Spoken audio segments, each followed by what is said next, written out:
Whoa, whoa, whoa. What's the motherfucking cane deal? Good morning, good morning. Let me check out my stream before we get all the way up into it.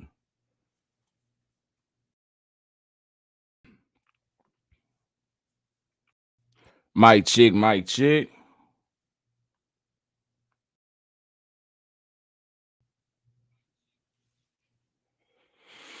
All right, bet. What's the deal? Good morning to y'all. I hope y'all having a great morning. Today is Thursday, July 11th, and it is 6:56 a.m. here in Texas. What's the motherfucking cane deal, y'all? I appreciate y'all for putting up the Sheldon Bootleg Ass Studio. I'm going to allow a few of y'all to follow on in before we get started. As y'all see, the bottom of the screen, the Cash App is floating. On the bottom, your donation, $1, $2, $3, whatever you got, is highly appreciated. Go ahead and send it to me right now, whenever you can, if you can, and if you can't, you just pulling up, shooting the shit with me, engaging in the comment section is enough. So make sure that like button is lit, share the stream, and shit, I hope y'all having a good one. What's the motherfucking cane deal? Hit that like button as you follow in. Let me know who you is and where you from. For sure.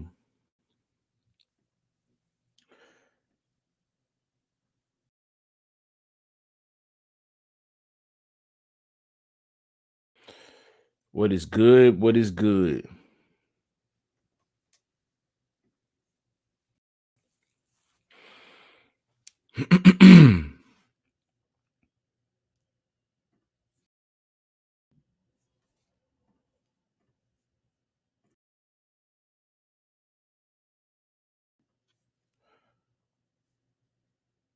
All right, all right. Hit that like button as you follow in. Hope y'all having a good morning. I want to give a shout out to First Class Glass. It's one of the smoke shops out Fornicate with the long way here in Longview, Texas, or in Tyler, Texas. You know, First Class Glass. They got some of the best smokables, best smoke accessories, papers, bongs, tips, disc golf, all of that type of stuff, man. You go over there, and they handmade glass over there. You know, the pipes that they make, it's handmade. So shout out to them. Yep, that's where I get majority of my gas at. THCA products, CBD. You feel me? All that good stuff. All that good stuff. Make sure y'all subscribe to my media channel that I'm building up, Teams TV. I'm dropping it in the chat right now, Teams TV. Put it up on the screen. It stands for Texas Entertainment, Arts, Media, and Sports Television. We got a few interviews up on the page right now. You can subscribe on YouTube, follow on Facebook. We're trying to build, we're trying to expand. You know,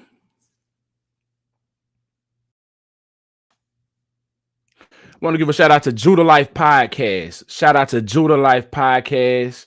Hey, the man have some good words over there, man. You need to go check him out. He probably gonna ruffle up some feathers, or you may agree with him.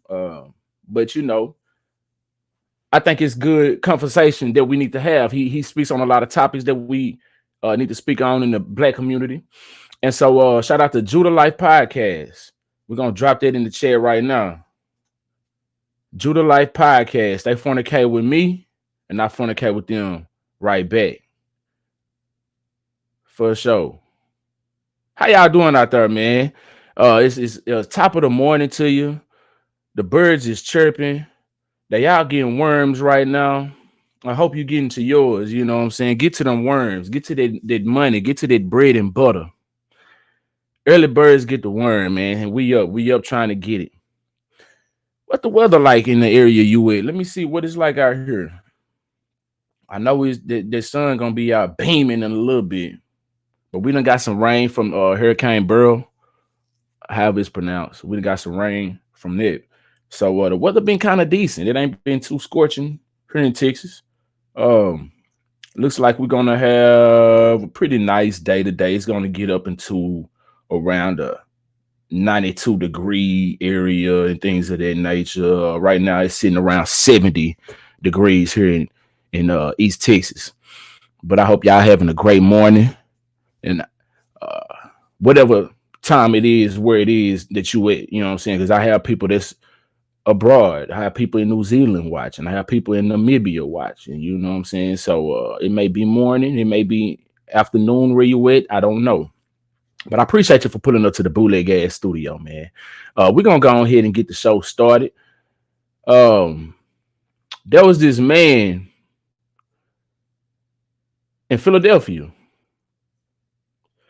accused of masturbating and ejaculating on a woman's leg.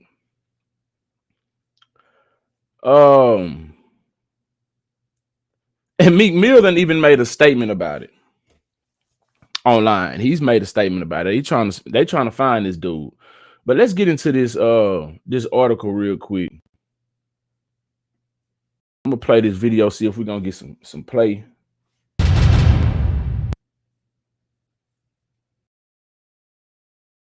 Hold on 1 second. My audio. Hold on, I'm trying to let me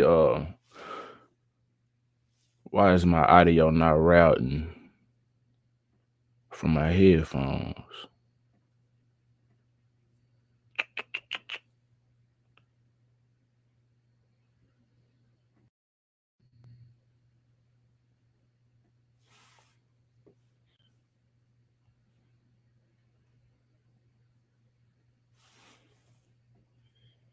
Hold on real quick, y'all. Y'all bear with me.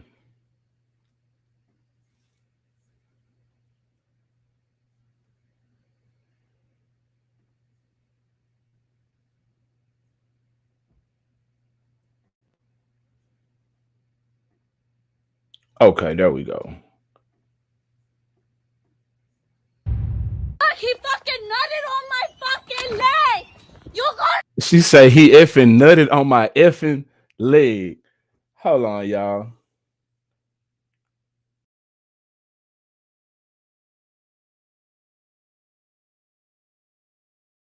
Okay. Okay, I just had to make sure my audio was good.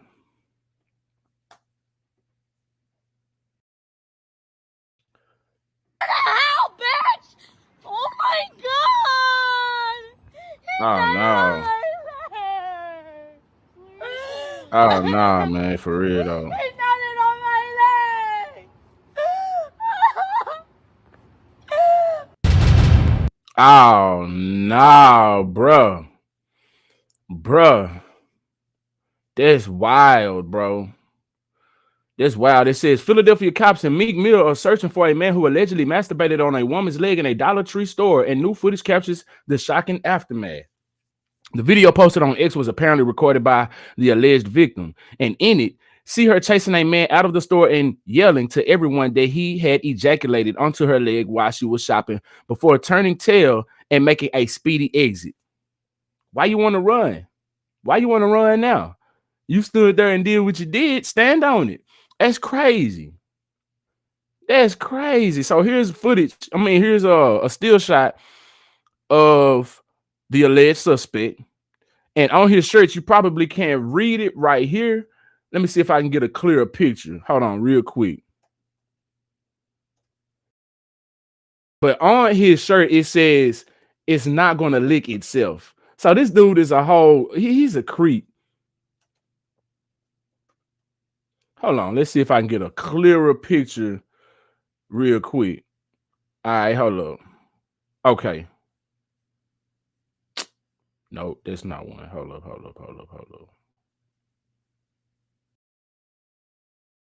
Okay, here we go. Here we go. Check it out. Moose 305 in the motherfucking building. I appreciate you for putting up to the Bootleg Ass Studio talking about Sheldon TV. I like it. It got a ring to it. Yeah. For sure. 305, we already know where you at. That's in the MIA, ain't it? If I know my area codes. But check out bruh's shirt talking about it's not going to lick itself. This man is a whole creepy. He told on himself just by his shirt. Just by his damn shirt. Anyway, let's get back to this article. All right, so Says check out the clip as the alleged suspect flees the store. The young woman yelling, "He effing nutted on my effing leg. You go to hell, bitch." It's not funny, but damn. As he escapes, the woman then shows what appears to be semen on her calf while sobbing loudly just outside the store. Another person walks over to comfort her. CBS News reports store employees told investigators, oh shit, here's another a clear picture if I'd have just scrolled down on the article while I was sitting here searching for one, but I didn't know here. Anyway, you got it. CBS News reports store employees told investigators where the man allegedly hangs out. So they know this dude. They know him. If they don't know him by name, they know him by association. They haven't seen this dude around. And cops have since released photos from the surveillance video of the man they believe is responsible. The pics show the man in a t-shirt adorned with a candy cane that reads, "It's not going to lick itself." A detail that seems pretty disturbing considering the accusation against him. And Meek Mill, this is his post that he made, I guess on X. It says, let's play manhunt with him today in Philly. Some community service. I got 2 bands for this, for his low. That means his location, if for those that don't know. But you got to connect. All right, so he shared whoever this person is. I guess there's somebody who work at the news station or something. It says, new Philadelphia police are searching for the man who relieved himself on a woman's leg in a Dollar Tree store. The man can be seen running from the store before the woman shows what he did to her leg. Okay. Let's play this video.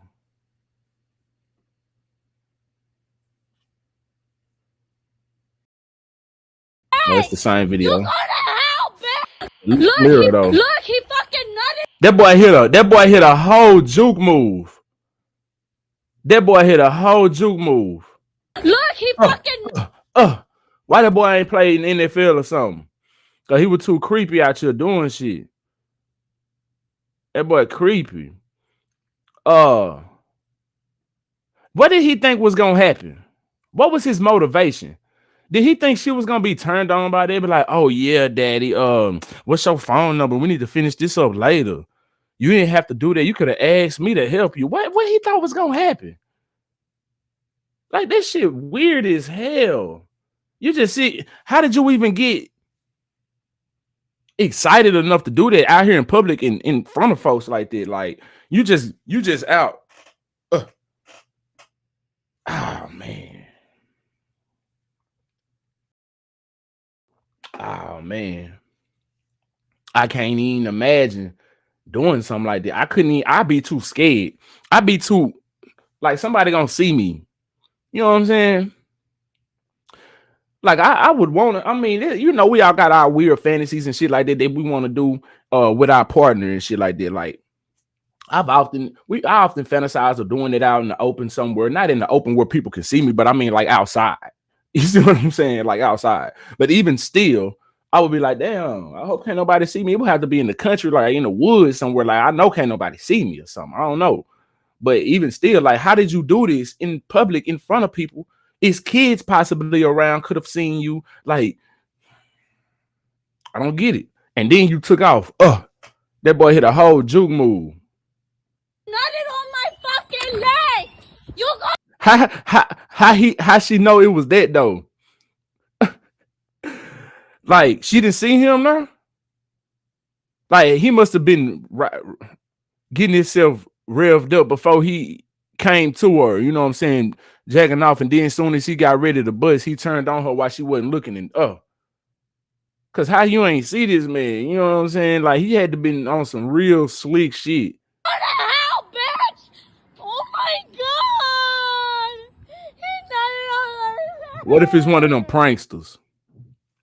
What if it's one of them pranksters that use some yogurt or some kind of fake semen? You know how they do in these adult videos. They had it fake shit. You know what I'm saying?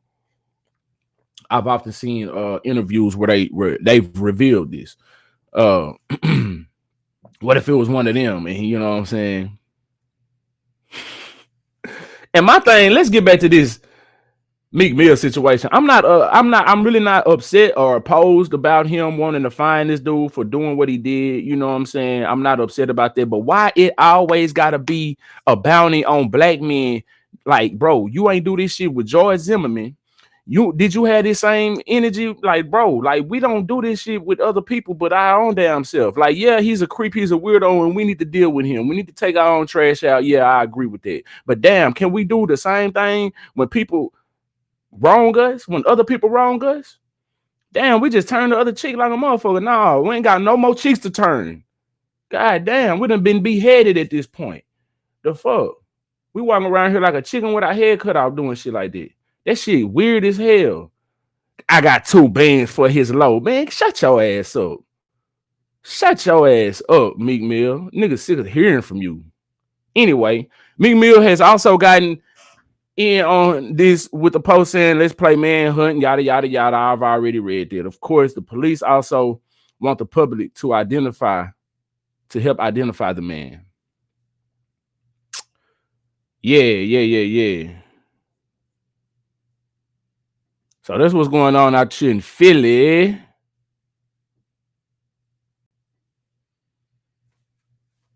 That's what's going on in Philadelphia, man. Where are my Philly folk here? Where are my Pennsylvania peoples?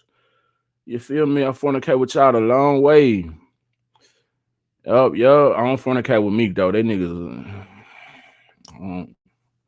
I recognize a square when I see one. You feel me?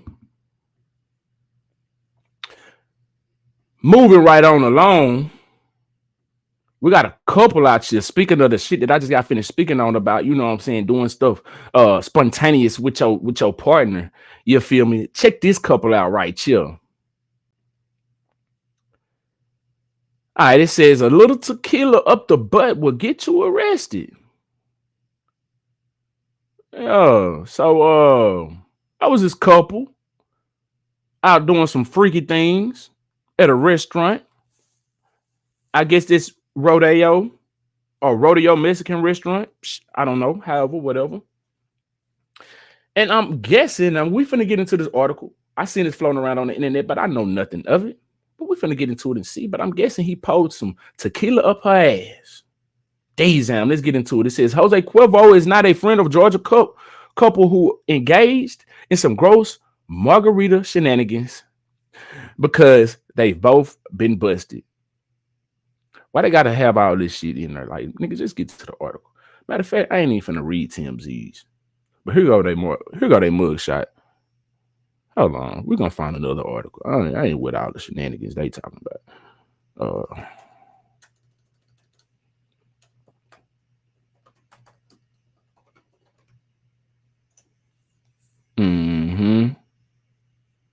Yeah. Let's find somebody else, man. I'm sick of TMZ. I just got finished reading one of their articles.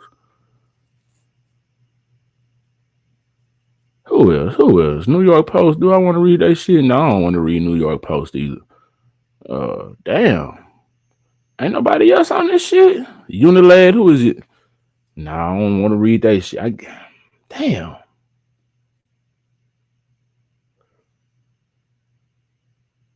Times Now. Who is Times Now?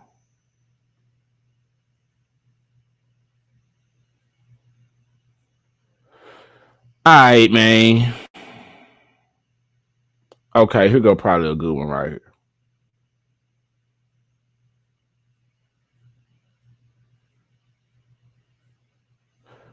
Nah, fuck it.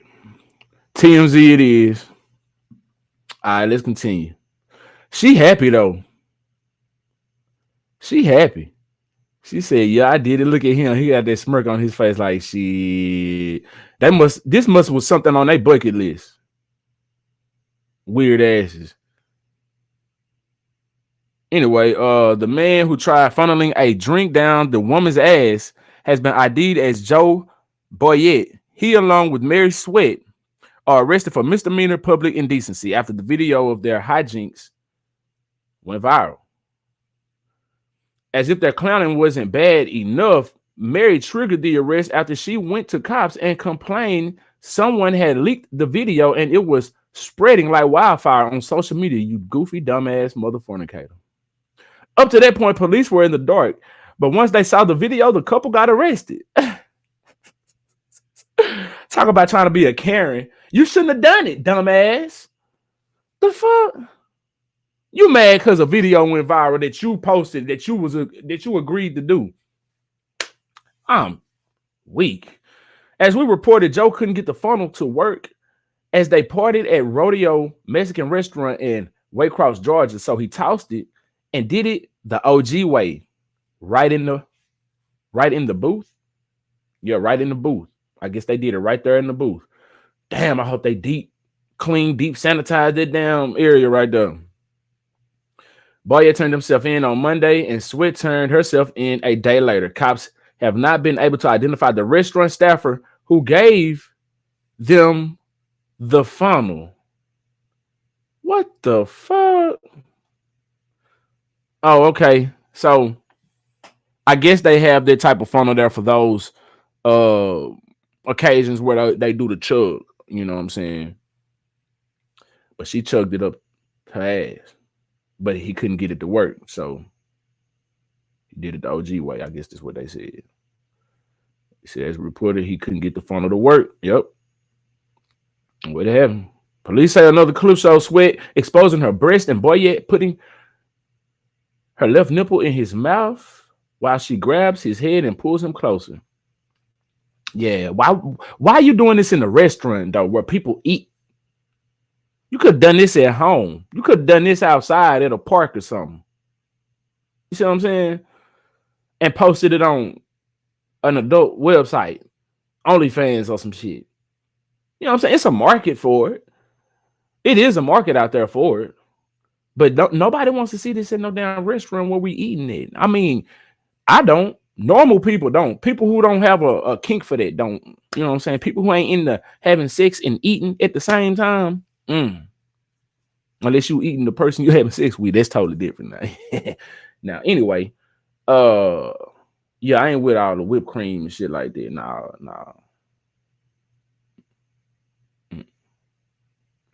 Nah, I don't play by my food, man. All right, so Rodeo Mexican Restaurant, they made a little statement. Dear valued customers, we recently became aware of an inappropriate incident that took place in our restaurant. We want to make it clear that such behavior is completely unacceptable and does not reflect our values or mission to provide a family-friendly dining experience. We are taking this matter very seriously and are conducting a thorough investigation in collaboration with the authorities. Any employees found to be involved will face appropriate action. We are committed to maintain the highest standards of and ensuring a safe and enjoyable environment for all our guests. Thank you for your understanding and continued support. Sincerely, Rodeo Mexican Restaurant. Wonderfully written. For his part, the restaurant says the behavior was completely unacceptable and any employees found to be involved, yada, yada, yada. Okay, yeah. Blase. Crazy. Alabama prime time in the motherfucking building, man. I appreciate you for pulling up to the bootleg ass studio indubitably, man. He say YouTube tripping on sending notifications when you live. Yeah, man. They got me. I know they probably got me shadow banned still for sure. It's all good.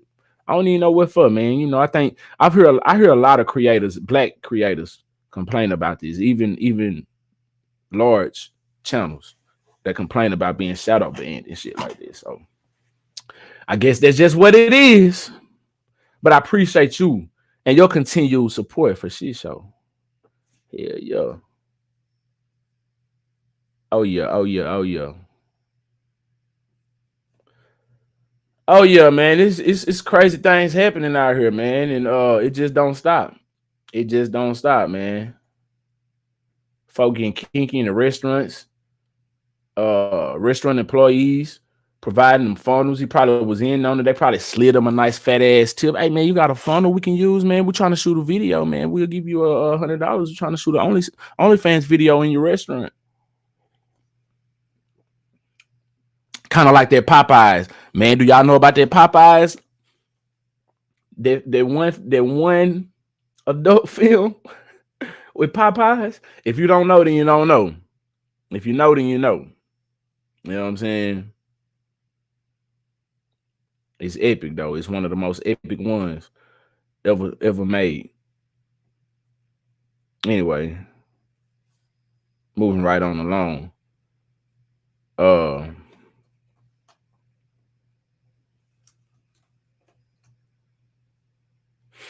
mm-hmm. God damn, all of these. Hold on.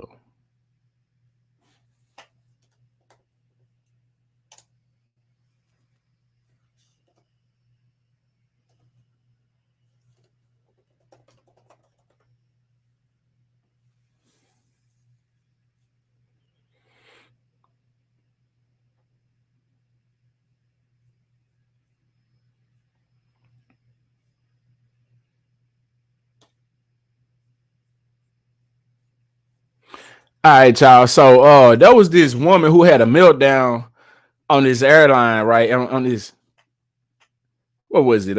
United Airlines.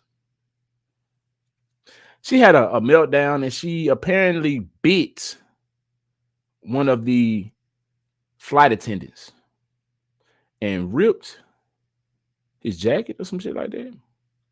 Let's get up into it, y'all, man. What's going on with the airline? These folks cannot contain themselves, keep their composure at the airports. Hold up. All right, so according to the Daily News, passenger on Newark bound United flight has total meltdown, bites flight attendant. All right, now a United Airlines passenger was kicked off a flight on Tuesday night after biting a flight attendant and ripping off a piece of their uniform with her motherfucking teeth. Damn.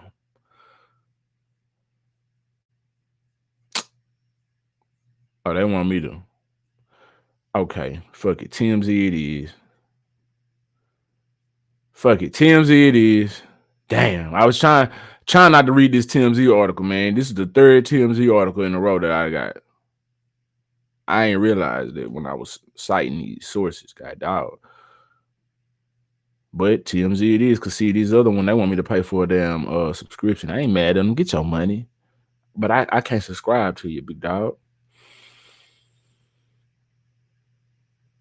All right, so yeah, according to TMZ, a United Airlines spokesman tells TMZ United flight 762 from Miami to Newark stopped in Orlando on Tuesday evening after a passenger became aggressive and disruptive on their motherfucker. Our flight attendants worked to de-escalate the situation, but her ass was persistent. And protect other customers. And after landing in Orlando, law enforcement met the flight and the passenger was removed. We're grateful to our team for their professionalism and for looking out for the safety of our customers and their fellow United employees. A United passenger bit off more than she could chew during a recent flight, quite literally. Well, damn. Because a disgruntled flyer ripped off a chunk of a flight attendant's uniform in a new video.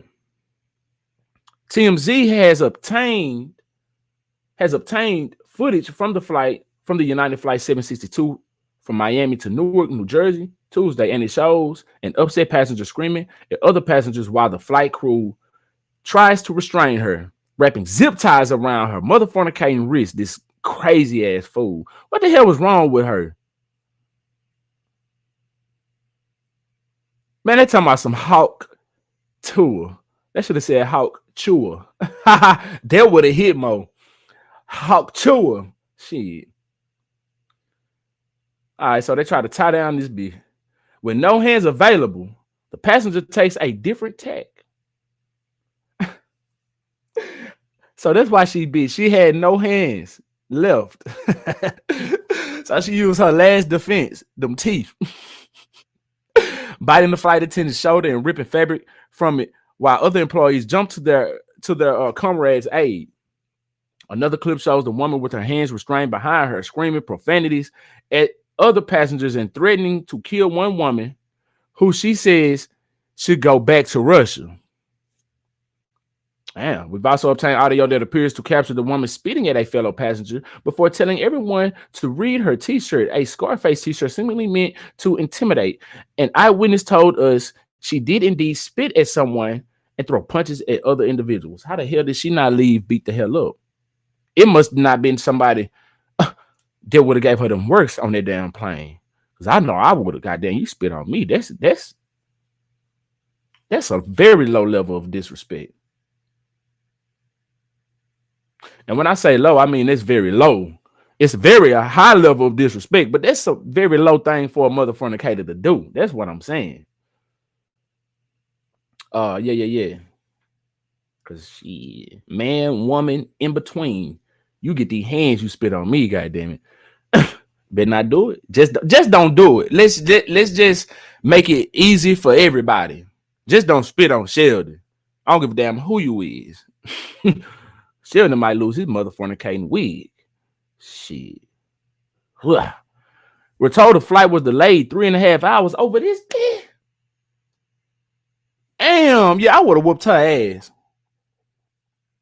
If she spit on me and you got me late, somebody should have whooped her ass, man. I'm sorry. Anyway, see, that's what's wrong with people. They don't get their ass whooped enough. You can call me what you want. Violence ain't the answer. Violence ain't the answer. Yes, the fuck it is. Violence is the answer. That's how the fuck America became America, through violence. Shit.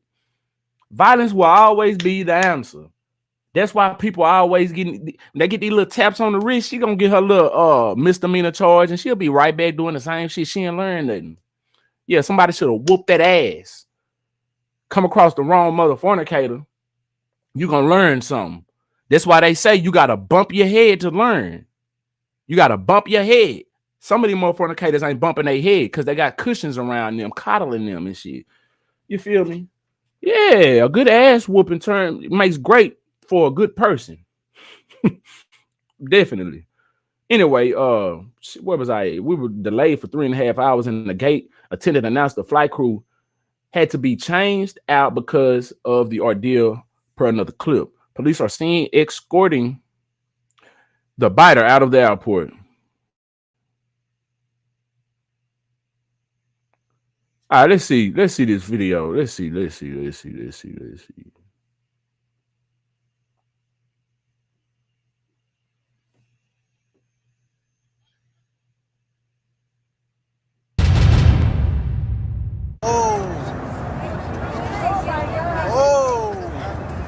Stop telling me to fucking shift. She's wildin'. Hold on, I missed it. Hold on.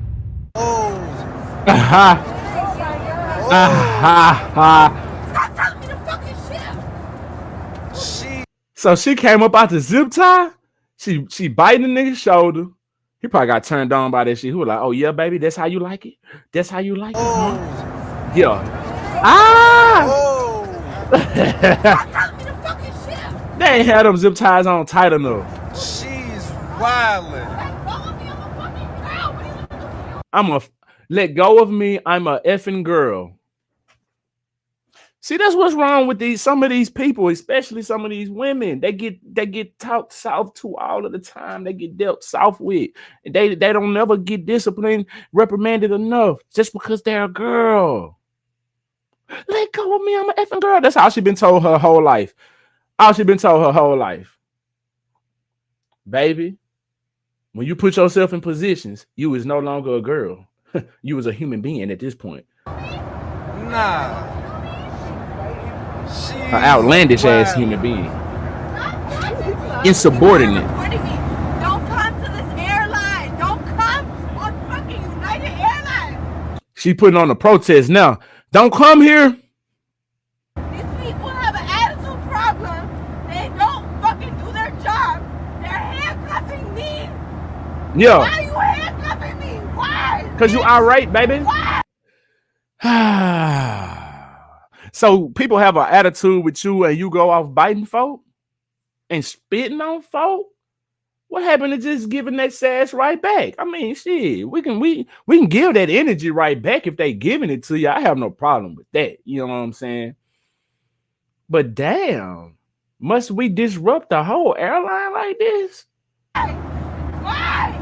Why the fuck are you handcuffing me? Record it now. Stop fucking recording. Why are you guys standing here watching a girl? Stop recording. All right, everybody, let's stop recording. Let me put my phone up. She said stop recording. We ain't doing that shit. I don't want her biting me. Old lady, who are you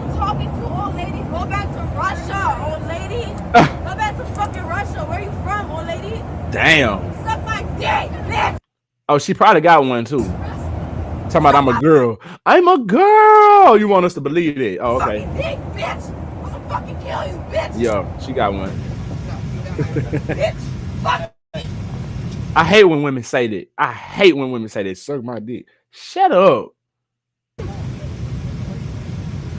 You could easily say eat my cat or something. Shave my coochie hairs. Lick. You could say something feminine. They had something to do. Why you gotta say? I hate when women say this shit. Damn. That shit just. Not them clapping. This flight And they is still had. in Orlando, And they still had to wait 3.5 hours. and the crew is not going to continue on because of what happened between here and Miami. She like talking on that damn mic. She can't wait to clock in. I bet you her coworkers hate hearing her voice. She's annoying as fuck. She love talking on that damn mic. She dreams about talking on it. She practice what she gonna say. On because of what Look at her. happened between here and Miami. I bet you that motherfucker stink. Oh, cause she got her mouth right on it. I hope that's her own. I hope she's the only one who uses that motherfucker, but I highly doubt it. They sharing it, and somebody else doing the same thing, putting their mouth right on that motherfucker. If not close enough to it to get them damn fumes from her shit, and they sharing fumes. Ugh. She quiet? She ain't put on no scene on the way out the door. Oh, okay. We got Theodore Nunn all the way from Shreveport, Louisiana in the motherfucking building. Appreciate you for pulling up. Helena up in this thing. She says hello. She say Sheldon in chat with a wave. Hello, hello. Yeah. She say that part. She ain't even got no. Yeah, right. Talking about some suck my. I hate when they say that. Cause soon as somebody call them a man, then they mad.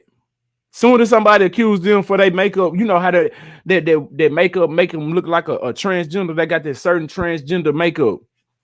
It's like, you know, yo. Soon as somebody say something like that, they get upset. But you out here asking folks to suck your penis, your man parts. Make it make sense. Shut your dumb ass up. Just saying shit. Man, how y'all doing though, man? Hope y'all doing great. Dade County, yeah, 305 say yup. Say Dade County when I was asking them if he in my yayo. For shit show.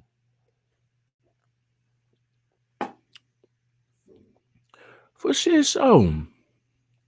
But yeah, Theodore Nunn, before I went live, I was watching his interview because he up in Louisiana. Shout out to Shreveport. It's just right down the road from me. That's how them old folks say it over here. They don't say road, they say road. Road. Anyway, I was watching this interview with BG before I went live, and it was pretty dope. Rotisha Haynes, good morning to you as well. It was pretty dope. He was talking about his incarceration, and then he was talking about why Turk wasn't at the Essence Fest, and he spoke on why everybody wasn't all the Cash Money, all the hot boys wasn't on stage at the same time. They all had their own set, and I guess that's why Lil Wayne wasn't on stage with them as well. Because I did a video yesterday, or I spoke on it on my live, why Lil Wayne wasn't on stage with him. But I was like, damn, I didn't think that Birdman and Wayne still had a problem. So I guess this why, maybe. Let me see if I can find this real quick. Hold up. That man BG called Turk the Latoya Lucky of the group. I said, damn, them boys beefing like that. So they asked him, they was like, is it really a reunion if one of the members is missing? And BG was like, "Shit, do it matter if one of them? Do it matter if Michelle or Latoya Luckett missing? If Beyonce and Kelly want to damn do a reunion?" I said, "Oh man, this nigga ain't had to go like that. Now he ain't had to do the man like that. Let me do it. All right, so it's hello. Here we go. I hope my sound play. Come on, don't do me like that. Hold up. I gotta find this time. Gotta find this timestamp. Okay, hold up. Hit that like button if you just following up in the building. I appreciate y'all for pulling up to the Bootleg Ass Studio. Let me know who you is and where you from.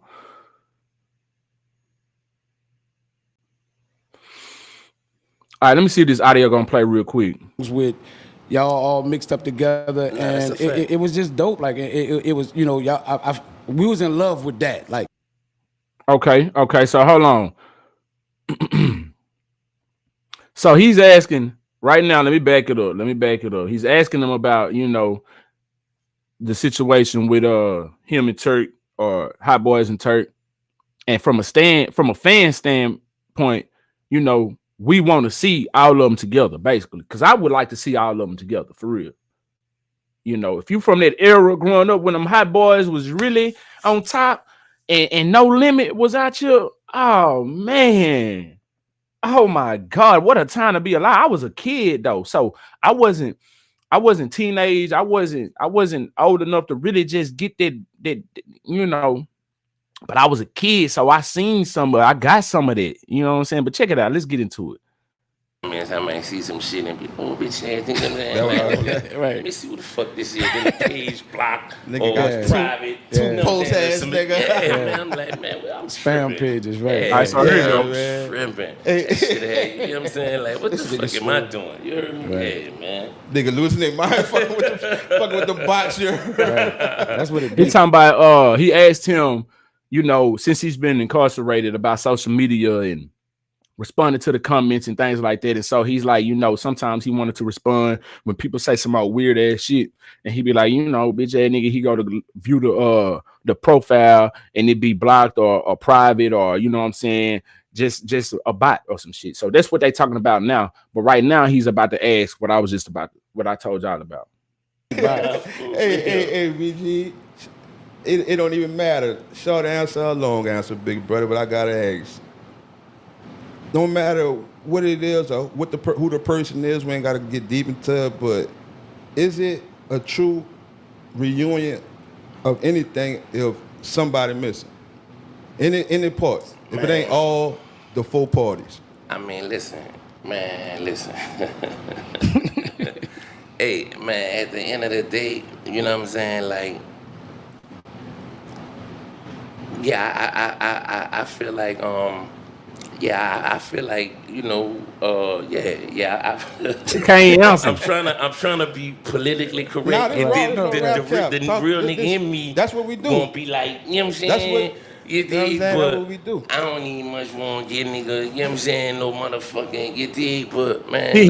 So what he's saying is he don't even want to give him no clout, no recognition, no acknowledgement. He don't want to talk. He don't want to speak on the man. Is what he was getting at right in that moment. But he's trying to say it without saying it. You know what I'm saying? Yeah, nah. I mean, man, look, I mean, listen. Just if it wasn't, if they was having a reunion and you wasn't there. If they was having it wouldn't have worked. That's what I'm saying. If you try to do a reunion without Wiz, it wouldn't work. You try to do a reunion without Juve, it wouldn't work. You try to do a reunion without me, it wouldn't work. But come on, man, nigga like the fucking Michelle or the little Toya Luckett of the group, man. If motherfucking Beyonce and motherfucking Kelly do a Destiny Child reunion and Michelle ain't there, man, nobody gonna miss her like that. Right. Damn, why he have to diss Michelle and Latoya like that though? You know what I'm saying? And that's just what it is. They done caught her straight like a motherfucker. He done, damn, they done caught her straight. Right. I mean, you stayed in your fact. I love all y'all, so I'm gonna put that out there. You know, and this. I got a question for you. For the folks at home who don't know about. Oh man. That is because that's the way y'all was introduced to me. You know what I'm saying? Y'all came out as the four. I've heard songs with y'all all mixed up together, Nah, that's a and fact. it was just dope. Like it was, you know, y'all. We was in love with that. Like, you know what I'm saying? Now, whatever difference that happened and however things went, that is what it is. But for as a fan and a person that like it, I Nah, just I get like it. I I like get it. all I y'all, get it. bro. I You know what get I'm it. I saying? get it. I That get boy it. I said get like, I it. get And it. you I know, get it, maybe man. you He know what said, I'm I saying? get it, I get it, I get it. But fuck that nigga, man. Shit. Fuck that nigga. Nah, I'm playing. And like, you know, somewhere down the line, yeah, but man, I'm just ain't with this shit, He man, said bro. maybe somewhere down the line, but right, he basically ain't with the shit. However things went, that is what it is. But for as a fan and a person that like it, I just Nah, I get it. I I like get it. all I y'all, get it. bro. I You know get what I'm it. I saying? get it. I get it. I get it. And you know, maybe you know what I'm saying, like, you know, somewhere down the line, yeah, but man, I'm just ain't with this shit, man, bro. Nah, we Nigga know be where you on, at. you know We You what can don't I'm want saying? to move on speak Like, from on that. it. yeah, You hear man, me? man, you know what I'm saying? Nigga know what they be doing, man. We can move You know on what I'm from saying? that. That boy say maybe down the line, man. But shit, no. Today we ain't knowing that. I did he go on to ask him about the Essence Fest. See if I can find it right quick.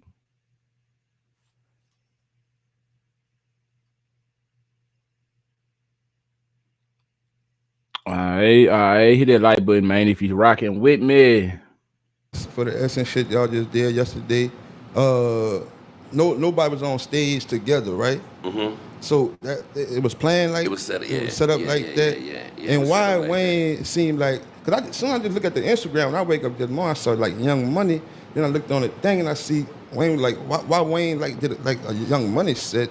And I don't know. I mean, we all Y'all pretty didn't much, you rehearse know, did together our though. own, yeah, and that you say y'all being, didn't, huh? nah. You know, Shorty had other obligations. You know what I'm saying, that he had to do prior to getting here, so he wasn't able to be here for the rehearsals and shit. So the set was always, you know what I'm saying, designed, you know, with us having our own, you know what All I'm right, saying, all right, separate segments and shit. You know what I mean? Yeah, yeah. right, But right. Juve, yeah. we interviewed Juve, and Juve said, nigga, every time I walked in that studio, I'm about to murder y'all niggas. He said it was like a competition amongst everybody. Like, nigga, like Now, you felt like I'm the best one too. you got to feel that way. You hear me? You know what I'm saying? Like, I mean, even if you know in your heart, like, damn, man, my brother, that nigga smashed me on that bitch. You know what I'm Yeah, saying? yeah, But yeah, yeah. you know, You should keep it it real bring with the a best nigga. out of Yeah. you. You know what I'm saying? Like, you know. But yeah. So there it answers it right there. Yesterday, I was wondering why Wayne did what he did, but you know, I guess they all had their own separate set, which is, I guess, that's dope as well. For sure. Stephanie didn't say BG stuttering. For real though, that man, he didn't want to answer that shit. He was like, man, why we talking about this nigga, man? That voice ain't changed. That nigga voice still the same. For real. For real. Yep, Queens, New York in the building. For shit show. Helena say Michelle definitely ain't gonna be Miss Latoya is that woman, just like Beyonce and Kelly. Get that bag. Nah, for real, for real. For real. Oh man.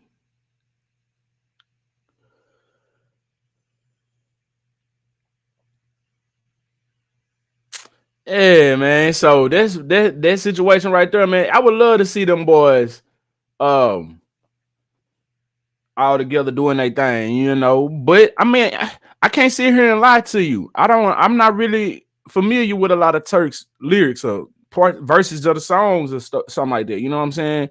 I honestly, you know what I'm saying? I don't know. Y'all have to, I don't know. Maybe if I hear it, I'd be like, oh, this Turk. I didn't know that was Turk. But I know Wayne, BG, and Juvie. That was some heavy hitters of the Cash Money Army. You know what I'm saying? Yeah, for real though. Yeah. Yo. But I hate to see it. I hate to see you know, I hate to see the tension between folks after being good friends or being good business people or whatever. But you know, things happen like that. Some people just ain't solid, or you just outgrow each other, or you just disagree on things. You know what I'm saying? And the best thing to do is separate before things get ugly. So maybe they'll work it out down the line, like you say. Maybe they won't. Hit that like button though, y'all. I appreciate y'all for putting up and rocking with me this morning. Make sure y'all hit that like button. Subscribe to the channel if you hadn't. Yo, share the stream. Say Michelle only remembered from falling on the stage.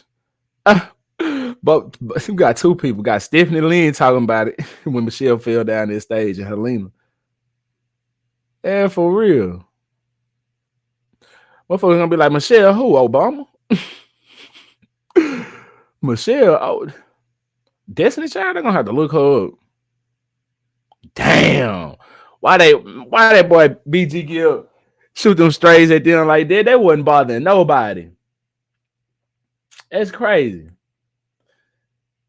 Anyway, we moving right on along. This is something I was intending to touch on a couple weeks ago, man. So this is some old news, but we finna get into it anyway, y'all. This wild. This man, he flew nearly 1,000 miles to attack a fellow gamer with a hammer. Have y'all heard of this story? Hey, y'all heard of this shit? Hey, y'all heard of this shit? Let's get into it. Hey, 305, Moose 305. I don't know how to pronounce that right there, man.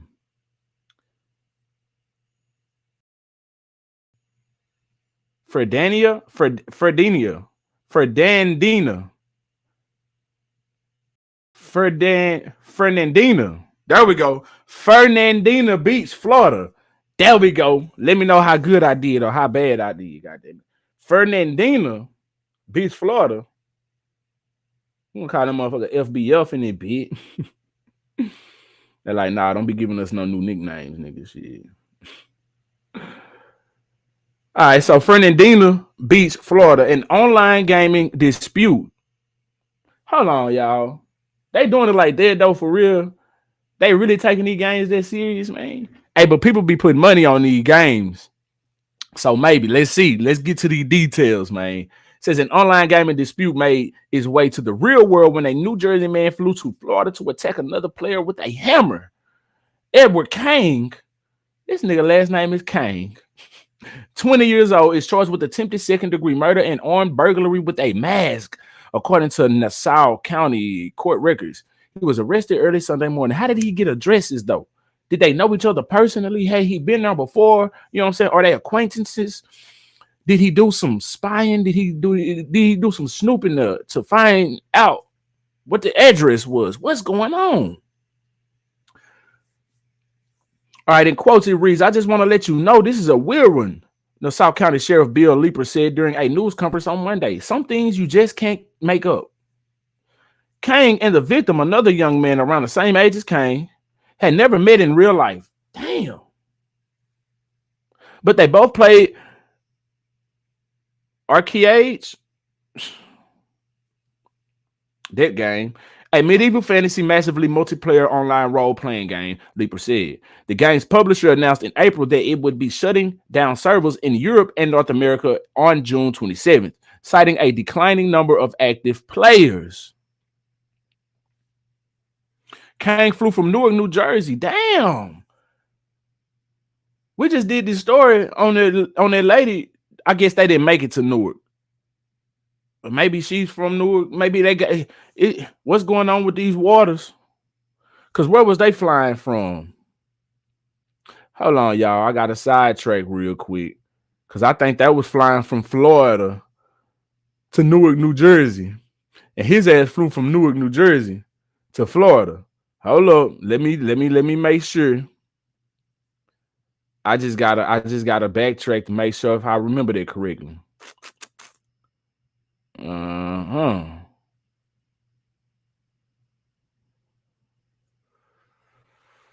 Damn, where is it at? Yep, from Miami to New York. Booyah, right there. I thought so. Man, we just got Miami. We got Florida and Newark in the hot seat today. Anyway, let's get back. Let's get back. All right, so where was I at? So Kane flew from Newark, New Jersey to Jacksonville, Florida last Thursday after telling his mother that he was going to visit a friend and clap some cheeks. He ain't go see. Back in my day, I told my parents I'm going to go do something like that. It's either business related or I'm going to see a woman. Real talk. That's just what it is. The new booties is different. The new booties is different. You hear me? They is not involved with the opposite sex. That's crazy. They don't even want to be in love. They don't even want to be that. Man, we used to cake on the phone. We used to cake on the phone. That's why, we used to know how to talk to women coming up. These folks don't know how to talk to each other because they don't converse in person. All they do is type. And you can't read emotions, voice inflections through typing. See what I'm saying? Sincerity or bullshit. You can't see a person's face. You can't feel it in their voice when you're talking to them through texting or you know what I'm saying?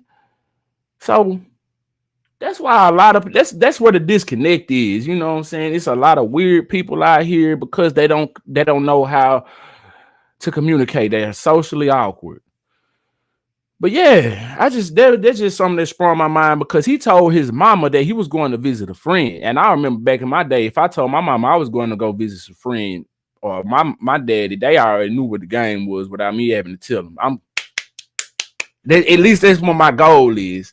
I'm just being real. At 20, come on. Damn.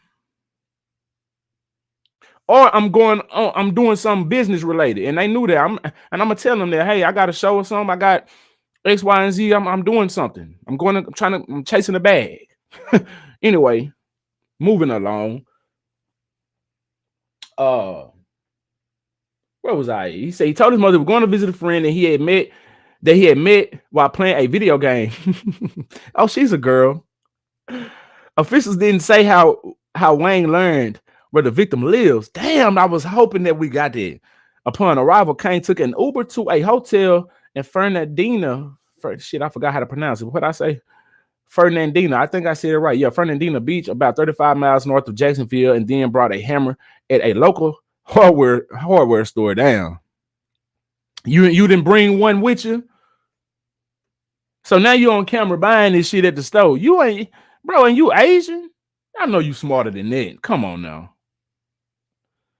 Kane went to the victim's Fernandina Beach home, which was unlocked around 2 a.m. Sunday. Authorities said the victim was walking out of his bedroom when he was confronted by Kane, who hit him on the head with the hammer. Officials said, damn. The two struggled as the victim called for help. His stepfather responded and helped to restrain Kane until police arrived.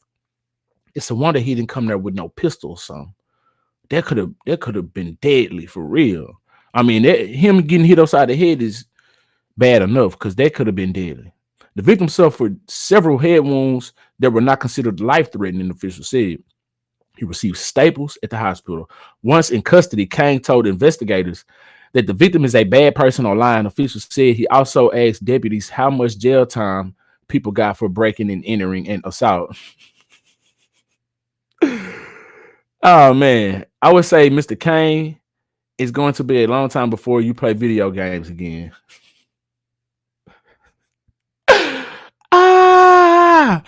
This nigga, you should have thought about that. No more what was that? Arcade for you. Whatever that game was called. No more for you for a good 10. At the very least. At the very least, man.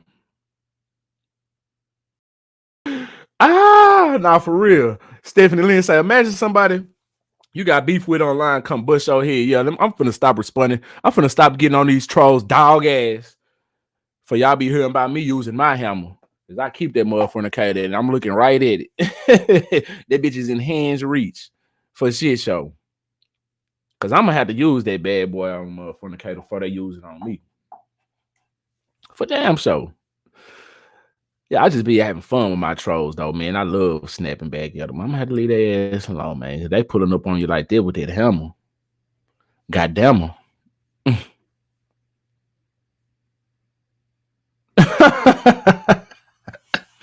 Theodore Nunn said, "You forgot he's not black." Slap on the wrist. Psh, get out of here. Don't do it again. Nah, for real though.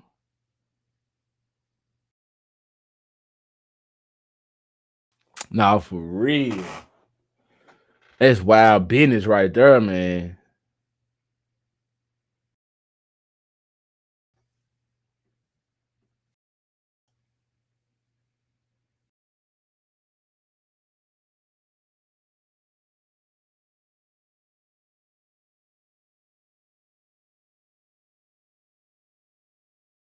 What's good though, man? Hope y'all doing great this morning. If you just following up in the building, make sure you hit that like button. That cash app is floating at the bottom of the screen. It's $ Sheldon Vibes 903. Send your boy $1, man. $2, $3, whatever you got. You know, any donation is highly appreciated. We're trying to build the channel. We're trying to spread and do more things. Better equipment, all that, all that. All right, so on this next story, man, this Chicago pastor body was pulled from a river. The hell you say? This man's body was pulled from a river. All right, so let me see if my audio gonna play. Y'all know I be having janky ass videos when I go live. It only happens when I go live. I don't know why. Like the audio plays when it wants to.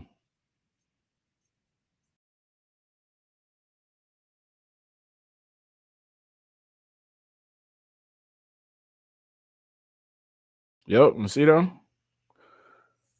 We've had no issues. Let me see something. Hold on. Hold up.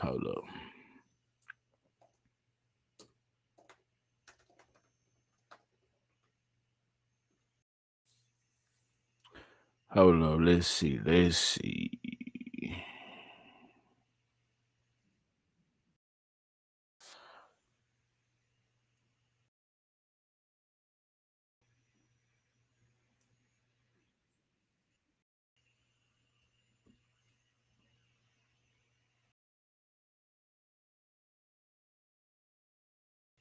Still no. All right, well, that's what you got me for. We just gonna read this motherfucking article.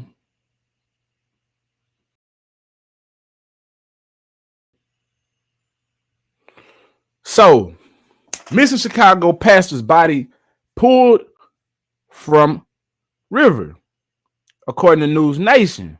In Rockdale, Illinois, authorities confirmed that the body pulled from the Des Plaines River on Tuesday afternoon was a Chicago pastor who went missing a week ago. Damn. Confirmation was initially made from the vehicle's license plate. A body was also found in the vehicle, and it was later confirmed by Will County coroner Laurie Summers that it was Warren Beard. It's been a long day for all. We have positively identified the descendant as Warren Beard. What was I? From Chicago, Illinois. Summers said during a news conference. A statement from the Rockdale Fire Protection District said the agency was contracted by the Brandon Road Lock Master shortly before noon after a review of security footage from a week earlier showed a vehicle going into the water in Rockdale at about 10:47 p.m. on July 2nd. Rockdale, a village in Will County, is a few miles to the southwest of Joliet.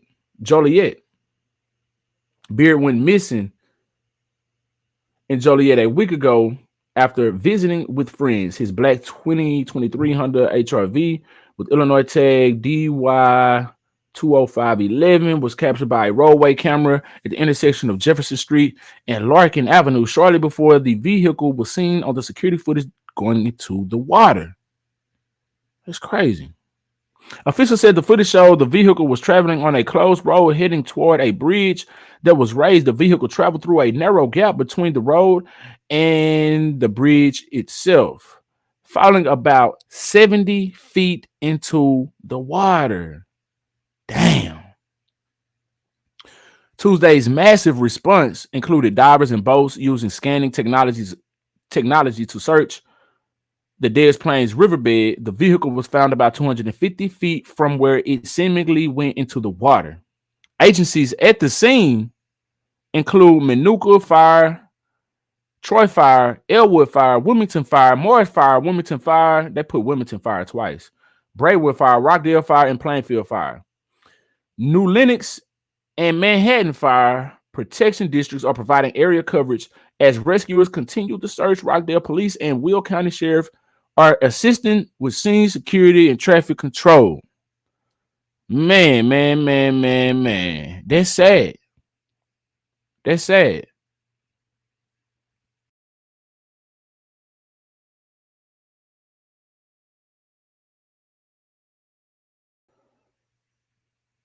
Let me reread that. It says officials said the footage showed the vehicle was traveling on a closed road heading toward a bridge that was raised.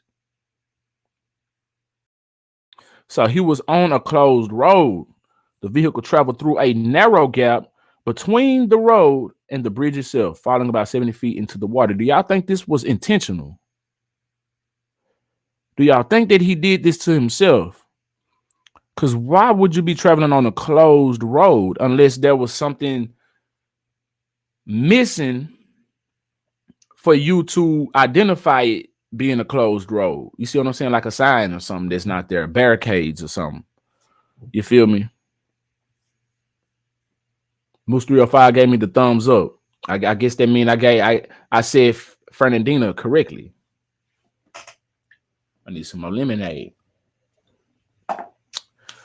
Yeah, but do y'all think that was intentional? That's crazy. Condolences to the family.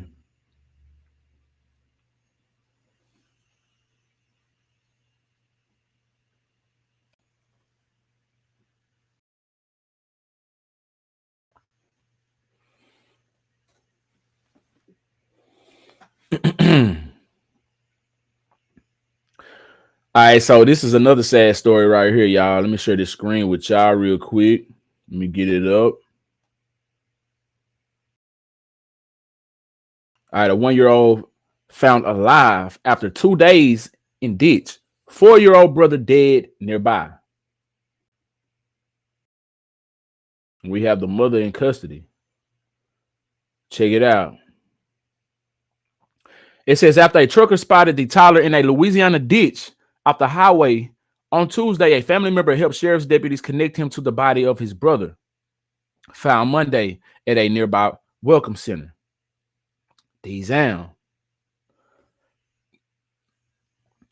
2 cases became one after authorities in Louisiana were able to connect a 1-year-old toddler found alive in a ditch to the body of a 4-year-old found the day before behind a nearby visitor center.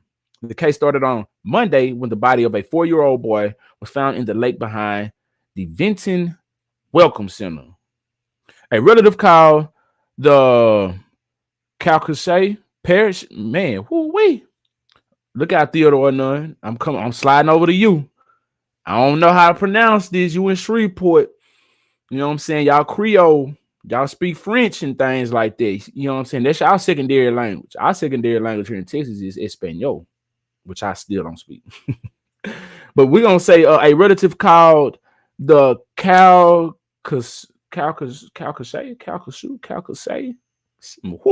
Let's move along. They called the parish sheriff's office that night concerned the boy might be a relative, according to KATC, which triggered a BOLO, be on the lookout, alert for the child's mother. The boy was last seen on Saturday with his mother and 1-year-old brother, per the relative. All right, so Aaliyah N. Jack, 25, was later found at a train station in Mississippi and picked up by the Meridian Police Department, but her 1-year-old was not with her. She was charged with failure to report a missing child. Investigators caught a lucky break early the following morning. The search was on, with investigators preparing to search the waters where the 4-year-old was found, per Crime Online, when a truck driver saw a 1-year-old wandering in a ditch along Interstate 10 in Louisiana, about 4 miles from the Welcome Center.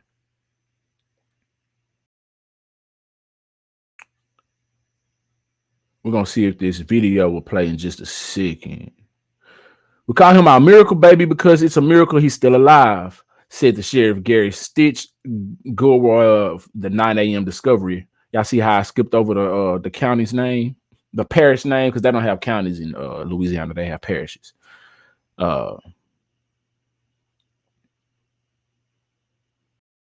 It says, we're so thankful for this trucker that saw this baby this morning and immediately pulled over on the side of the road and called 911.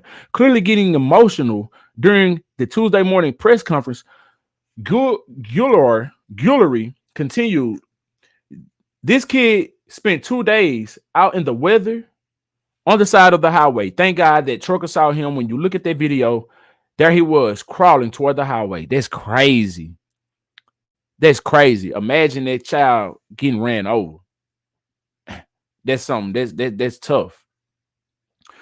According to authorities, the child was checked out at a nearby hospital. Aside from some bug bites, he was in good shape. His brother's body was sent for an autopsy in hopes a cause of death could be determined. There was no obvious signs of injury, but the CPSO Marine Division recovered his body. Our investigation is still ongoing. We still have a lot of work to do, but I can promise you that the sheriff's office is going to commit every resource we have in order to bring justice, said Guillory. Deputies in Louisiana and Mississippi are working together on the case. Our hearts go out to the family members of these 2 children, he added in a statement posted to the CPSO Facebook page. Jack is currently being held on a $300,000 bond. She could still face more charges pending the outcome of the ongoing investigation. This is wild business.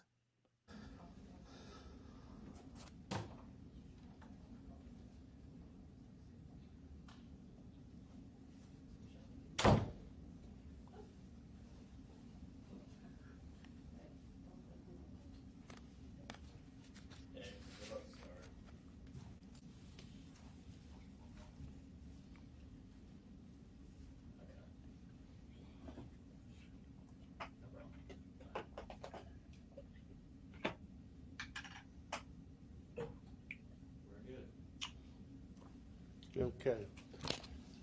Thank y'all for being here today. I want to give you an update as to where we stand right now on our investigation. Yesterday, July the 8th, the Sheriff's Office received the call. There was a body located in the water behind the Benton Welcome Center at the border, at the Texas-Louisiana border. Our Marine Division responded. They recovered a body. It appeared to be a young child, adolescent child. It turns out that it was a 4-year-old boy, African-American male. We received some information yesterday from a family member that they had not seen some family members, and they felt that this one of the child that we pulled from the water may have been one of their family members.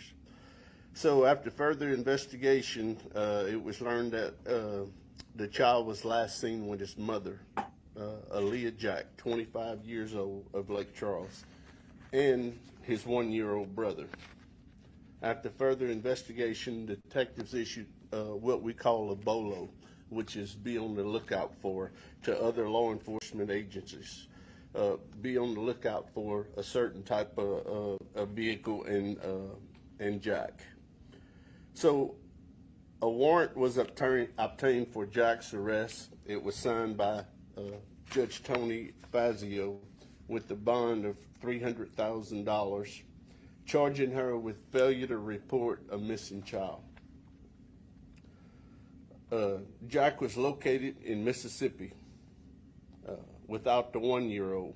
So we learned last night that there were 2 children and only one body was recovered from behind the Welcome Center. So we were in the process, our Marine Division, going out there this morning and searching the body of water behind the Benton Welcome Center. just to go back on the timeline, yesterday at 3 p.m. we received the call. At 8 p.m. yesterday, we sent out a media release in an attempt to identify this young kid because we had no clue who he was. At 9:30 p.m., we were able to identify the child as the 4-year-old last seen with his mother, Aaliyah Jack, and the 1-year-old. At 9:48 p.m., we issued the BOLO and later issued the arrest warrant. Jack was located in Mississippi by the Meridian PD and was arrested for failure to report a missing child. The bond on Jack was $300,000 by Judge Fazio. So we were in the process of moving assets out to Benton to search the body of water to see if we could locate the 1-year-old. At 9 a.m. this morning, the sheriff's office received a call about a baby in the ditch on I-10 eastbound. We were able to positively identify the baby as the missing 1-year-old. Detectives are currently continuing their investigation. We have detectives in Mississippi hoping to conduct interviews, and we will release more information when the time comes. And we looked at this 1-year-old as our miracle baby because he was still alive. Unbelievable. This kid spent 2 days out in the weather on the side of the highway. Thank God that trucker seen him. When you look at the video, here he was, crawling toward the highway. So we are so thankful for this trucker that seen this baby this morning and immediately pulled over on the side of the road and contacted 911. We also want to thank the Meridian Police Department. Those people over there have been over backwards to help us, and it was through their efforts that we were able to arrest Aaliyah Jack. And so our investigation is still going on at this point. We still have a lot of work to do, but I can promise you this sheriff's office is going to commit every resource that we have in order to bring justice. We're thankful that the baby has been turned over to DCF. They took the baby to the hospital and checked it out, and it's amazing that after 2 days, Man said checked it out instead of crawling check around on the interstate. him or her. So, like I said, we refer to him as our miracle baby, and it's a miracle he's here. He's still here. So I'll be glad to answer some questions, some things I may not be able to reveal to you because our investigation is still ongoing.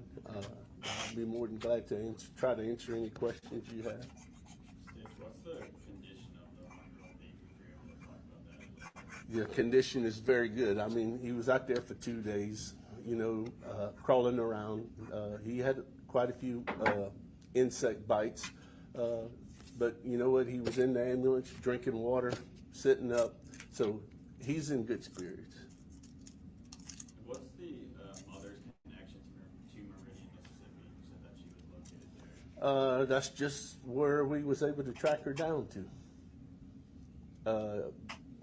She was at a train station trying to get out of town, and so very fortunate. And like I said, thanks to Meridian PD and good police work on our part that we were able to locate her. That's crazy. Do y'all know the cause of the death of the 4-year-old?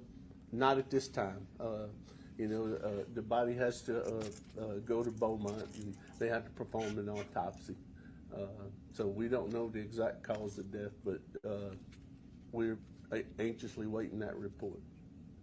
Does Miss Jack have any other children that you know of? Other than these two, that's the only 2 that I know about.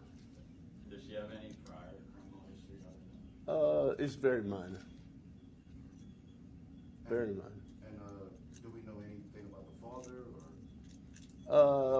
I think we've met with the father, Frank. Yeah, we've met with the father this morning, and Apparently, they weren't together as a couple. Mm. Damn. And he was the father of the 4-year-old. That makes me think of that one video when hold on. When that lady was talking about how she don't want to be a mother no more. It went viral. I was intending to do a video on it, but I never got around to do it. I don't know if y'all ever seen it, but this lady, she went viral talking about she don't want to be a mother no more, and I think she went and turned her kids into the CPS or something like that. If I'm not mistaken, I may see if I can find that video. And I'm not completely sure about that, but I know he was the father of the 1-year-old and the 4-year-old. The 4-year-old, not the 1-year-old. Okay. Damn, So he was the father. that's messed up. Either way you go, it's messed up. But damn, to know that your kid is the one that met his demise out of the situation and the other one made it. I mean, you would be happy that the other kid made it too, but I would still be told that why it had to be my baby. Damn. I would be mad. I would still feel toe up and sad if it was the other way around too. Cause then I would be like, dang, that could have been my baby. you know, and that it's just sad that it happened to that baby. But as a parent, you would just be toe up. Father of the 4-year-old. And, and let me say this, I have to give credit to our detective division. Those guys, worked all day yesterday, and we get this call at 3 o'clock yesterday, and they worked all into the night until 4 and 5 o'clock this morning around the clock. Mm. This case was a top priority for our office, and I want to give them credit. They did a tremendous job. I wonder, do they really be doing it, or do they be switching shifts and they just, since it's the whole department working on it diligently like that, they say that these people been working around the clock. You know what I'm saying? I mean, I want to give them credit when credit is due, but I hear that all. I hear that all for like for them not to be doing shit.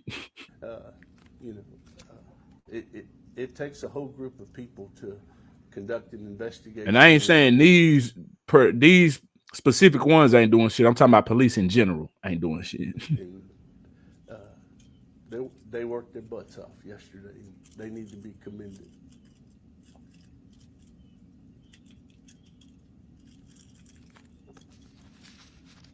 Any other questions? I guess this is it right there. That's sad. That's sad as hell, man. Sheesh. Leave me your thoughts about that in the comment section below, man. Hoo-wee. See if I can find that one video I was talking about while I'm trying to get my situation twisted. You understand?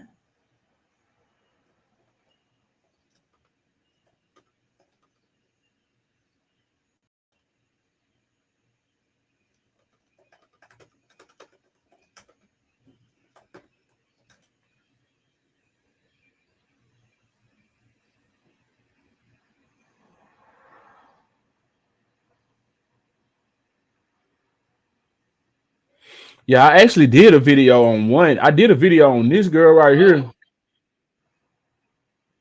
Hold on. I already got a video of this one out right now. This lady right here. So this is not the one that I was talking about. When she said she want to go to the club or whatever, and and, and she said she don't want to be a mama no more. That was one of them, but it was another one who actually turned her kids into the CPS. So let me see if I can find that one because I had it saved because I was gonna do a video on it, but it's somewhere in my notes and it's probably somewhere back in the past, months ago. Let me see. Hold on.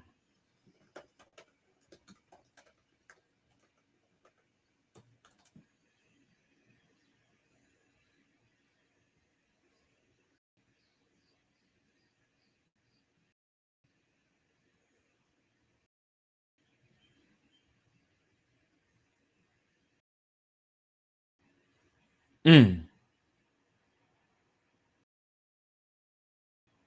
Is this it right here? Hold up.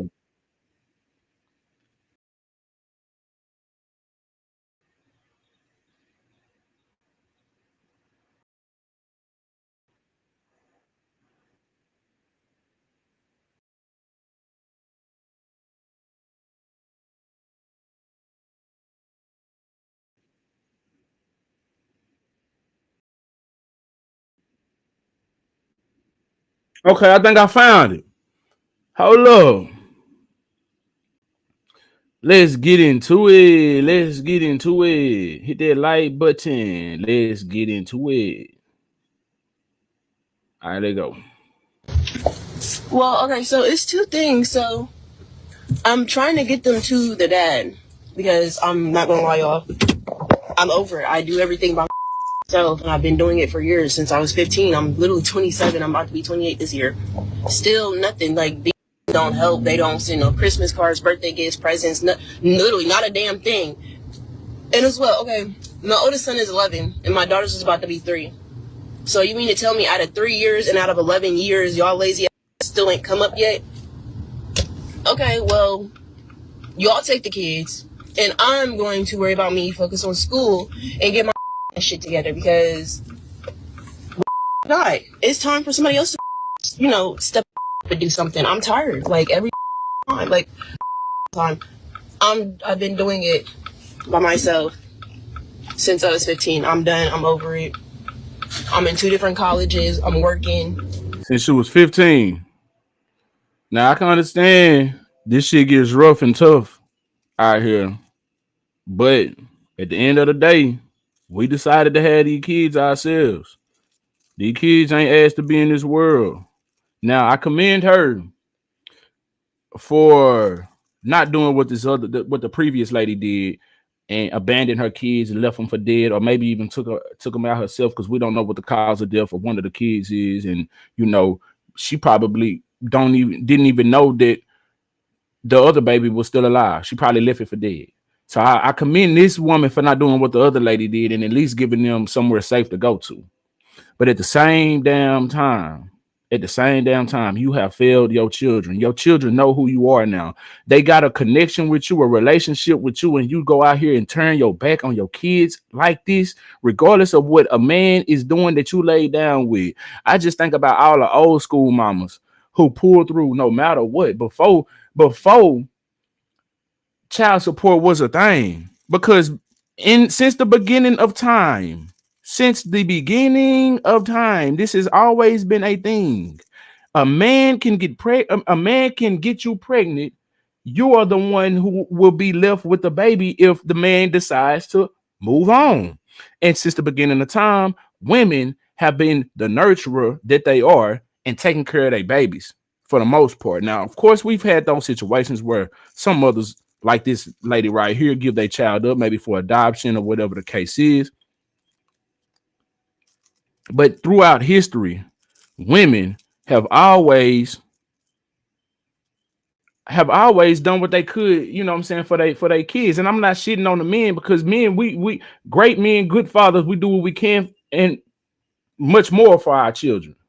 But we already know what mothers do. We already know that. Um, But you failed your kids, I'm man. overwhelmed. I'm done. I really am. I'm just done. I just want to learn. I just want to be able to focus on me. This is selfishness. My school. Selfish. Everything she hears is me, me, me. That's what I hear from a lot of these modern day women. They once you start procreating, once you get into a relationship, once you become a unit with something, it's not about you anymore. It's about what's good for that family, what's good for you and yours. But it's all about me. My careers, my jobs. I just want to focus on me. Don't get me wrong, I absolutely love and adore my kids. They're so beautiful and intelligent. I hope one of your kids grow up and be successful. I've been trying literally for 3 months to give them to the dads. Literally nothing. Then you got one of the dads like, oh, what the? Yo, I kid you the fuck not.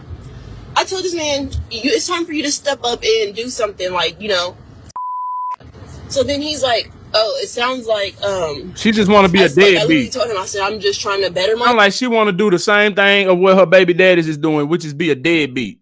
That's what it sounds like. Sounds like she's longing for the life of the deadbeat.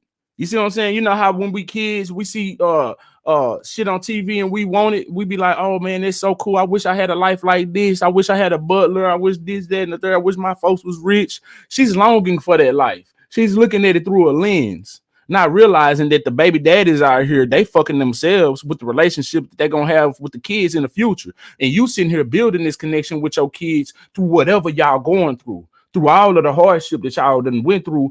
The kids gonna grow up hopefully and be successful and give back to you. You see what I'm saying? And the daddy ain't gonna have a damn thing. That's my son on the TV, yada yada yada.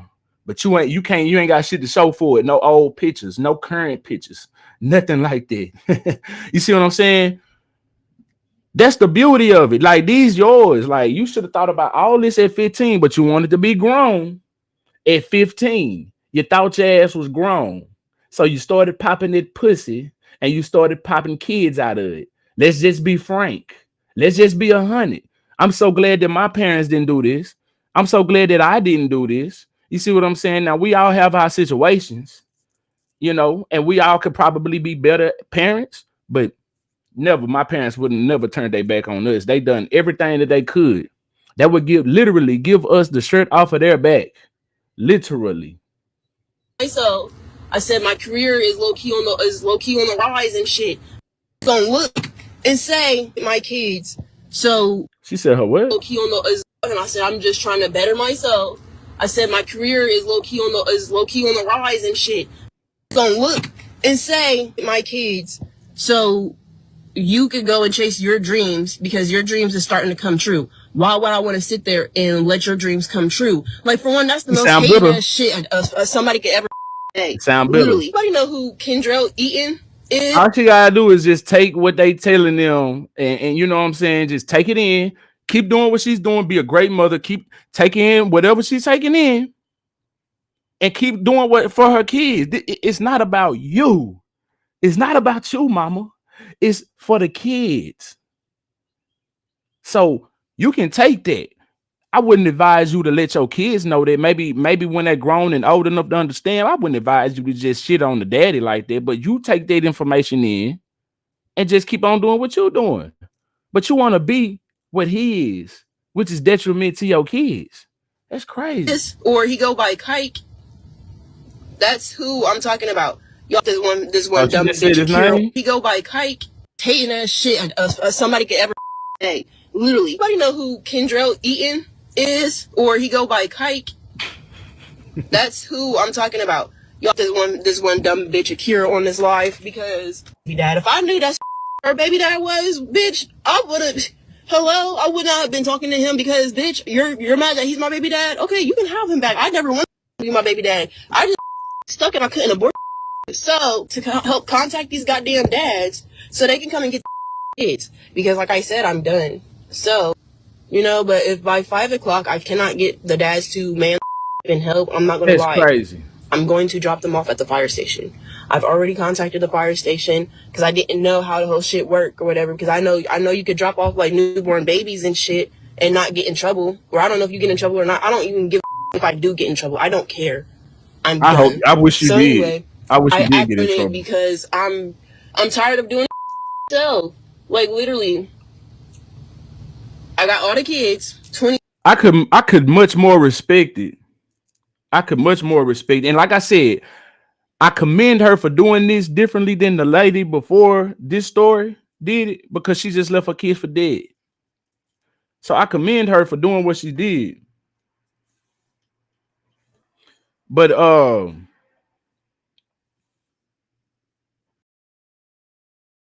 I would much more respect it if she had gave up her kids at birth, at adult.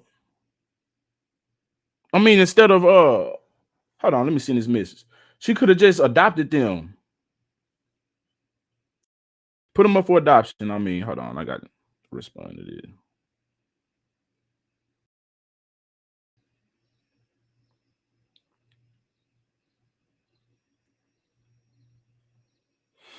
But yeah, I could much more respect it if she had put them up for adoption at birth.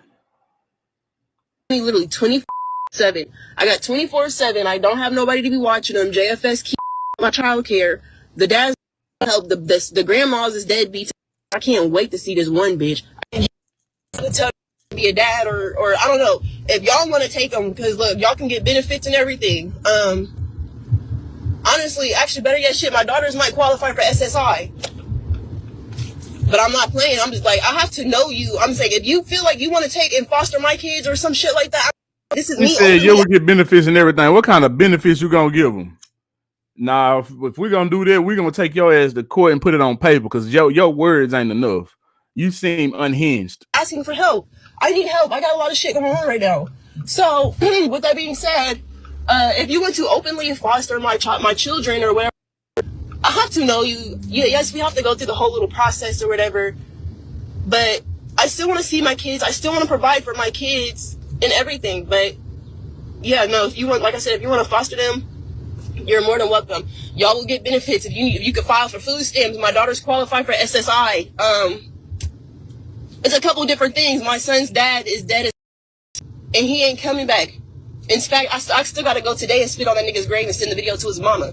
Anyway, yeah, I gotta after I do that shit. But my son's dad is dead. He's not coming back. So my son survived. He qualifies for survivor's benefits or whatever. So you gonna punish? Hold up. How many kids you got? First of all, did she state it? Because I missed it if she stated it. But you go on to say that one of your kids' sons is dads is dead. One of your kids' dad is dead. You gonna put that? You gonna send that one to CPS too? He don't even have an option to go to his other dad. So you gave the option of the dads that's still alive to get their kids. And since they not, you taking them to CPS. Okay, what about the one whose dad is dead? You gonna send him on anyway? That's fucked up. That's fucked up. This been crazy, y'all. I'm sorry. She don't need her kids. She's doing the right thing. Navan, unfortunately, it's the business travel platform that's taking the world by I gotta pay for my damn premium. storm. Every employee can book their Yeah, own I got flights it. and hotels. I be having my card cut off, so I need to pay it so it don't be coming out when it want to. You see what I'm saying? I like to pay my shit myself. I need to go and pay that bit, but anyway, get rid of the ad.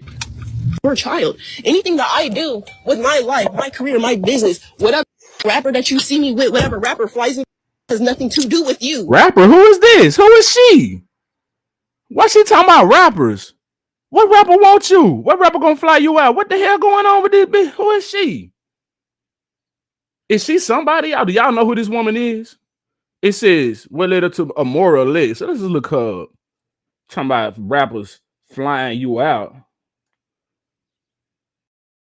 Who is she? I think she did this. This is a publicity stunt.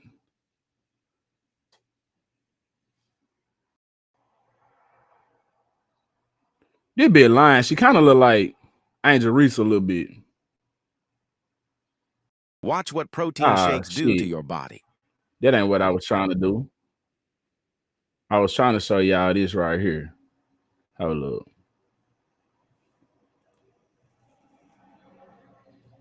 She kind of look like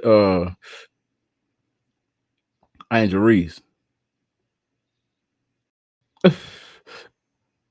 Just a little bit. Check out. Anyway, I don't know who she is, but she talking about rappers flying her out like she's somebody. Who the hell gonna fly you out? Who wants to fly you out? And who are you for somebody to fly you out? I don't know this woman. Do y'all know her? And if she is somebody, this is a publicity stunt. My boyfriend has nothing to do with you. It don't matter. None of that shit matters.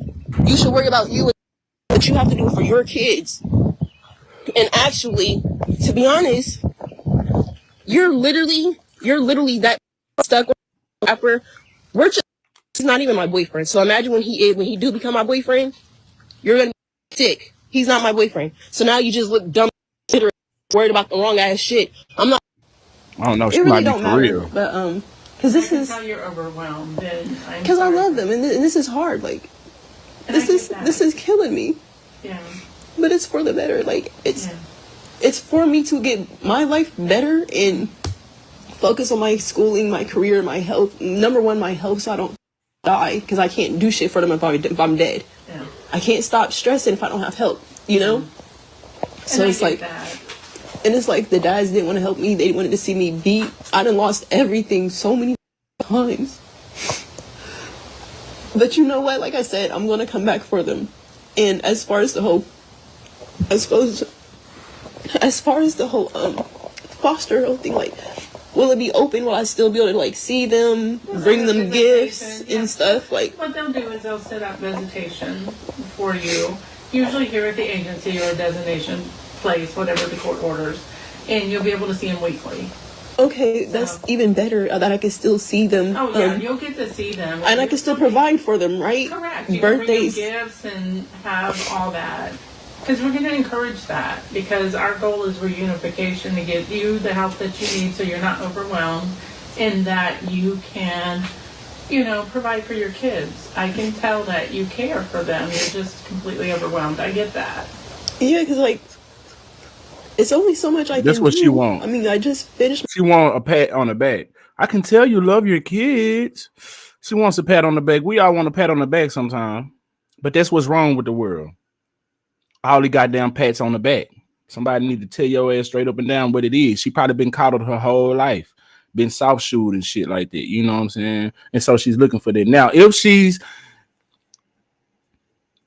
unable to care for these kids, unable to put a roof over their head, unable to put clothes on their back, unable to put food in their stomach, unable to transport them to and fro school and shit like that. You see what I'm saying? If she's really unable to do these things, then I can understand her doing what she's doing. We don't know her real true situation, but it does sound like from what she said, we didn't hear that. All we heard was her wanting to pop off.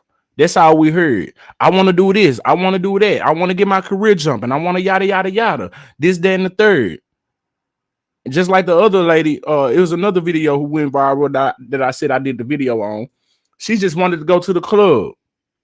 The fuck? Damn, I'm so glad my people wasn't selfish like that. Because that's all it is. It's selfishness. I don't care how you bend and twisted. Yeah, we all need a break. Yes, we all need a break, but imagine if Big Mama took a break. Imagine if Pawpaw took a break, Big Daddy. See, some of y'all ain't got that. I come from that. I come from that, man. Imagine if they wasn't out there working in that yard, doing shit, going to work and coming back. Imagine if, see, I don't come from my family not just handling their business, regardless of how many, kids they got, they do what they do. Now, on one side of my family, my pawpaw, as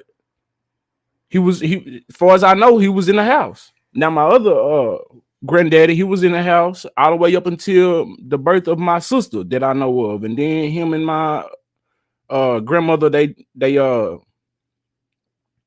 what's the word? Separated. You see what I'm saying? All the way up until my grandmother's death. But imagine if they was actually not, they were selfish like these folks is today, man. My last medical class today, bro. And then a lot of us do come from that back in the day. We don't have that same structure no more. I just have to study for my What did you go to? I'm in 2 different colleges right now. Okay. One is through OSU for my national medical assistant license. And then the other one, I should be finished next year with my bachelor's, and that's Full Sail University for my bachelor's degree in audio production and music. I went to Full Sail University. Music recording with a I'm an concentration alumni. in communication. Okay. And what college is that? Full Sail. Okay, but if you want to chill back here, I just gotta go interview the kids that talk to me. I know the little ones won't be able to, but... And if you ask Alex, it'll be everything from dinosaurs to Siren Head. But you'll see what I'm talking about. They're intelligent. Yeah, they seem like good kids. They are into because they like because I told you we watch documentaries and stuff, so they are into a lot of Greek mythology, and like Indian myths and folklore. So I like Greek mythology. I'm pretty good at it. So. Yes. So sometimes, if you have to try to open the light or something, maybe talk about skinwalker, something. Yeah. And I can say goodbye to them before I leave. Oh, yeah. I'll talk to the supervisor and see if That's crazy. they'll let you. I can't make that decision, but hopefully they'll let you. I'm not sure. But that'll be up to a supervisor. And it is fine. Because sometimes saying goodbye is harder for the kids. And I made sure I told them that earlier. I made sure I told them that there's nothing wrong, and they didn't do anything wrong, and I don't want them to think that they're not enough, because they're everything I ever wanted. They're everything I ever wanted. And you got to hug them and stuff already, yeah. Yeah, and I told them I'm coming back for them. I don't care, y'all. I'm telling you, respectfully from my mouth, whatever hoops you guys throw at me, no matter how you guys try to spin it, I'm coming back for my kids, and I am going to get my kids. Yeah. But in the meantime, I can't do anything for them if I can't help myself. If you were involved in a car accident that wasn't your fault, check this out. The Airbnb app on my phone helps. Damn.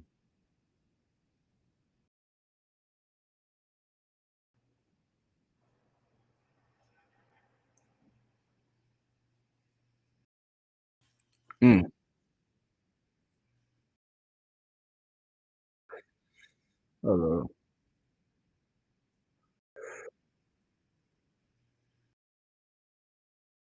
Okay, so yeah, that was it. Man, that's crazy. That's crazy. Like I said, if she's unable to take care of them kids for real, like she's unable to clothe them, food, feed them, have a shelter over their head, I can see that. But she didn't. That was not in her testimony. I didn't hear that in her testimony at all. I heard her talking about how she's trying to pop herself off. You see what I'm saying? I can't get with it. I can't respect that part of it. I can't respect that part of it. And then she want to sit here and talk about what the deadbeat daddies ain't doing. You in the same lane. You want to be. Sound like you itching to be that. You want to be that so bad.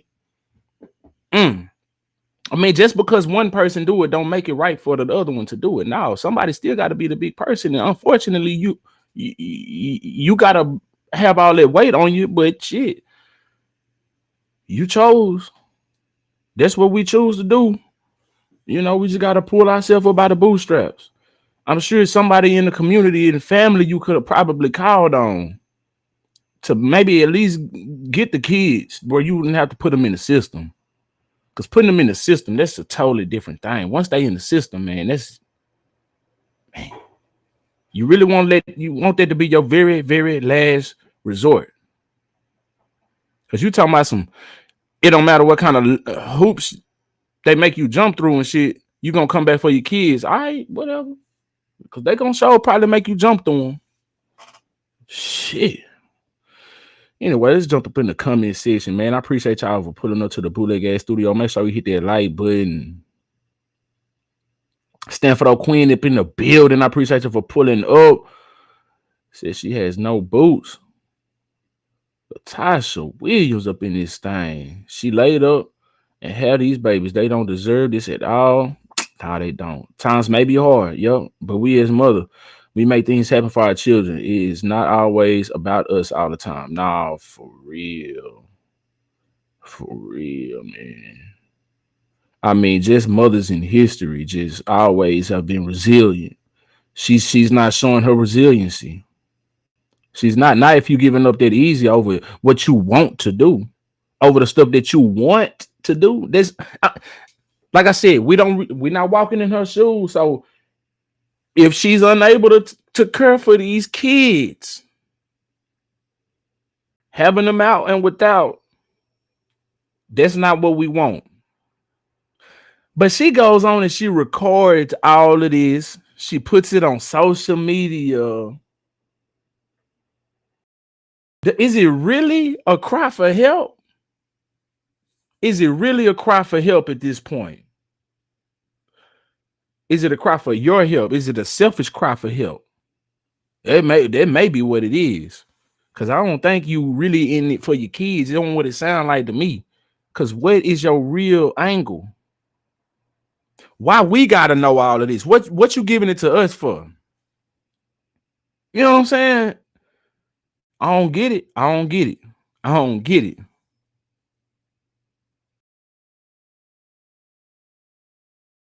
Man.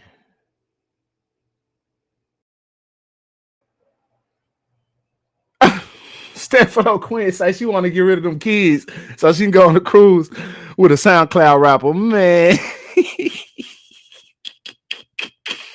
Yes, indeed. Yes, indeed. Yo, that what she want to do. Yeah, man. Them kids don't deserve it though, man. I don't know if I would probably resent my mama once I grew up and understand you did this for your own selfish needs. But then how those crack babies feel though? You know, you would probably have to forgive your mama. I guess that's your mama. It'd be hard to just have that. I don't know. Thank God I ain't going through that, and I hate if anybody, any one of you had to go through it. You know what I'm saying? But that's wild business. That's wild business. That's wild business.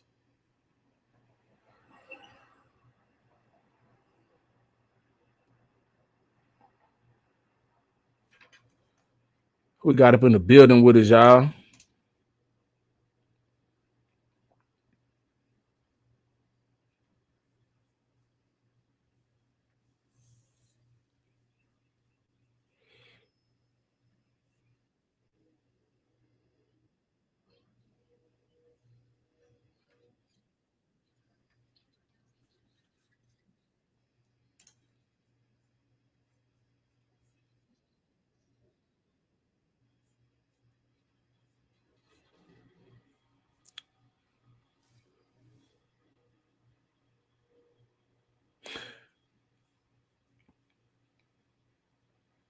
All right, moving right on along, man. Let me see if this video gonna play real quick.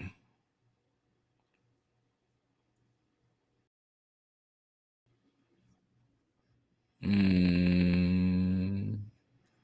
got a Chicago tow truck worker who was shot and killed while towing a car. That's what's going on, man. These folks really out here gonna do you about they belongings. It's sad, man. Just really doing his job. And like I said, like we just got finished talking about, times is rough out here for everybody. So you unable to pay your car note. We understand that shit gets rough, but you can't take that out on another man who's out here doing his job in repossessing your items. Take that up with your finance company, man. Go up there. I'm not inciting any violence, but the logical thing to do would be to go up on some Ice Cube shit to your finance company and handle some business. You see what I'm saying? Go up in there like Ice Cube did on Straight Outta Compton and just destroy some shit. If that's what you want to do. Let me see if this video gonna play, y'all. Is just mind-boggling. Two men will never go back to their families over a vehicle being towed. And while authorities have not identified the men involved, this is a tragedy for both families and for the neighborhood where the shootout happened. It was just after 2:30 a.m. when those living near 113th and Low were woken up by arguing and the exchange of gunfire. The tow truck man was out here. He was trying to, do his job. He was really reluctant on him getting him not to touch his car. I guess that didn't happen. After a few minutes, all I heard was gunshots. What he should have did was hop in the car and crank it up. Because if, from my understanding, and y'all can correct me if I'm wrong, they can't tow it with you inside of that bad boy. So if it's not hooked up, just in my mind, I don't know. Y'all can correct me if I'm wrong, like I said. But I think I saw a video where they spoke to that. So all he had to do was just hop his ass inside the car and you know what I'm saying? He probably didn't even have to move, but shit, go for a spin. 14th, and the driver of a tow truck was shot while he was trying to tow a Durango. Getting a new update saying that 2 people were shot during an altercation. They shot at each other. They, according to Chicago police, were a 59-year-old tow truck driver and a 45-year-old man who lived on the block and owned the vehicle that was in the process of being towed. Neighbors say the vehicle had been booted the night before. Hold on. So the person who, hold on, did I understand that correctly? The person who took out the tow truck driver also got took out, so they took each other out like on some wild western shit, on some, you know what I'm saying? But they take 10 steps and then turn around and quick draw McGraw on each other. You know what I'm saying? Is that what happened? That I couldn't have heard that correct. I'm gonna back it up. Let's back it up. Let's start it over. Hit that like button, y'all. If you just following up in the building, let me know who you is, where you from. Nicole brought up in the motherfucking building, says hey to everybody. Let's start it all the way up from the tip, man. Listen.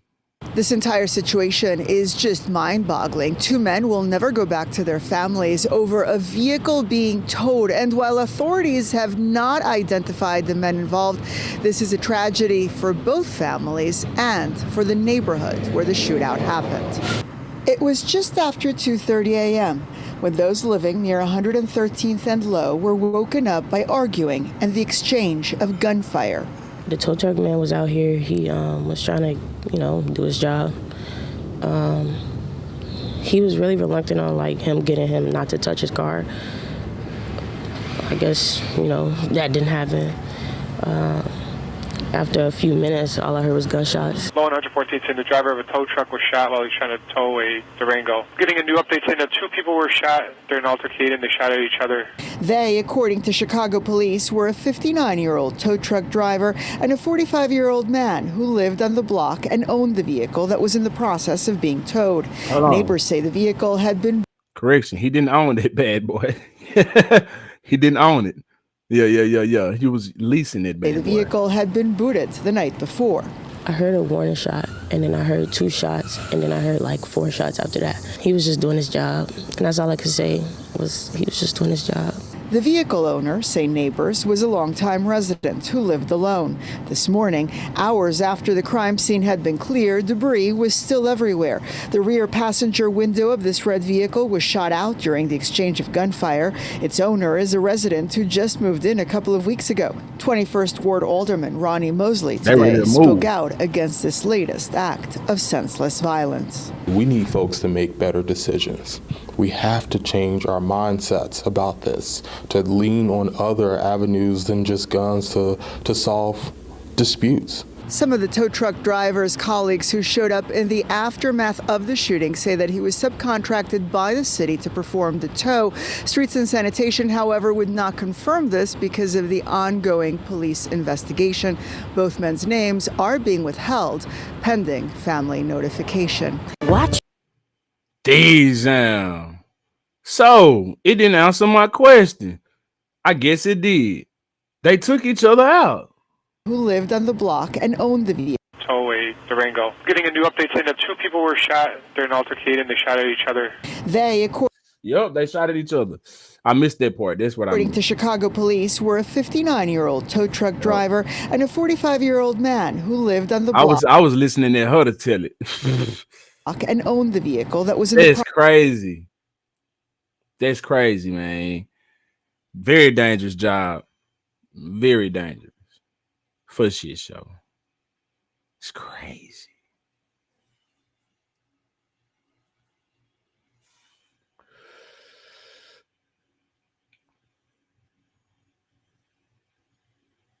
Man. Well, at least the tow truck driver took him out with him. That's crazy, man. That's a very unfortunate situation. It's scary out here, man.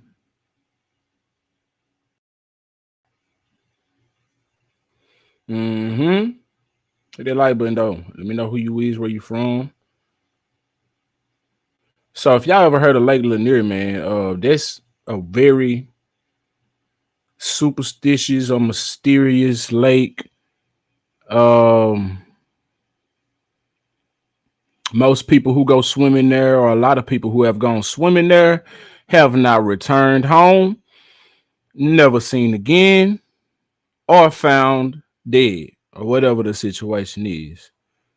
But here we have a 20-year-old man found alive at Lake Lanier after going missing overnight.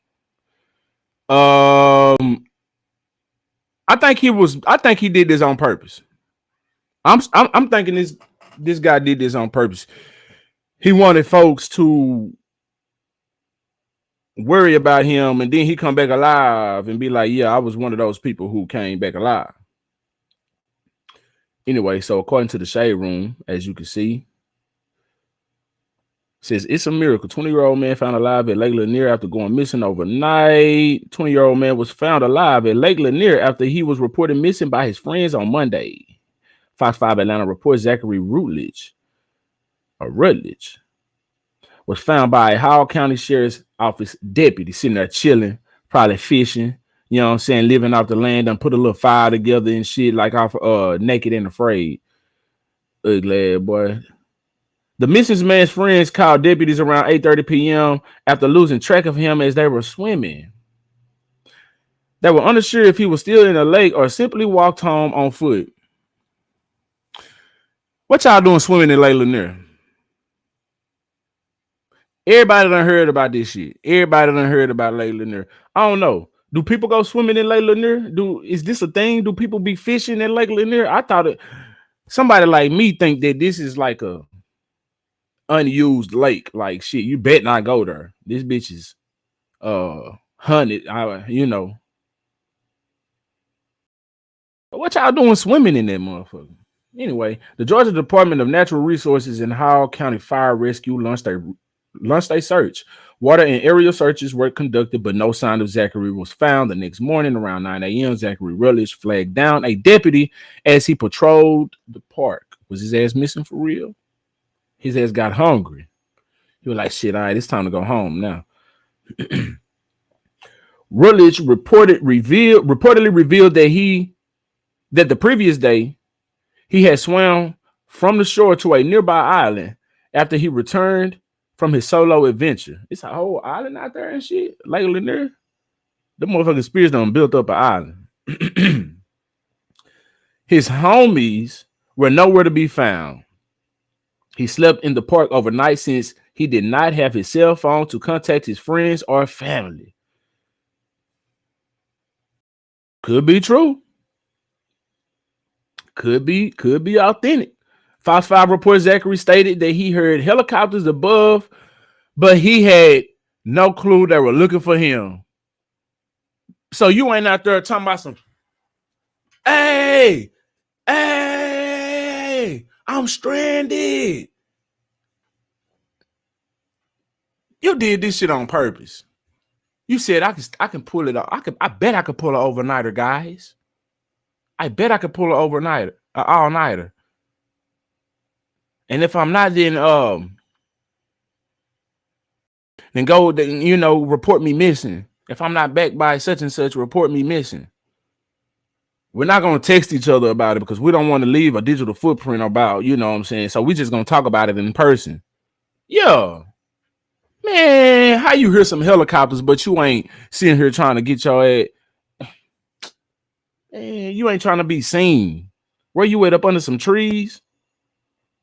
You done found you a little cozy spot to fall asleep. You know what I'm saying, up under some trees and shit, and you hear some helicopters, and you just like, oh, they're not looking for me. Boy, gone. Even if they ain't looking for you. I'm sure they had them lights out there, the beam out there. You can tell they looking for something. You did this on purpose. You can pull that shit elsewhere, man.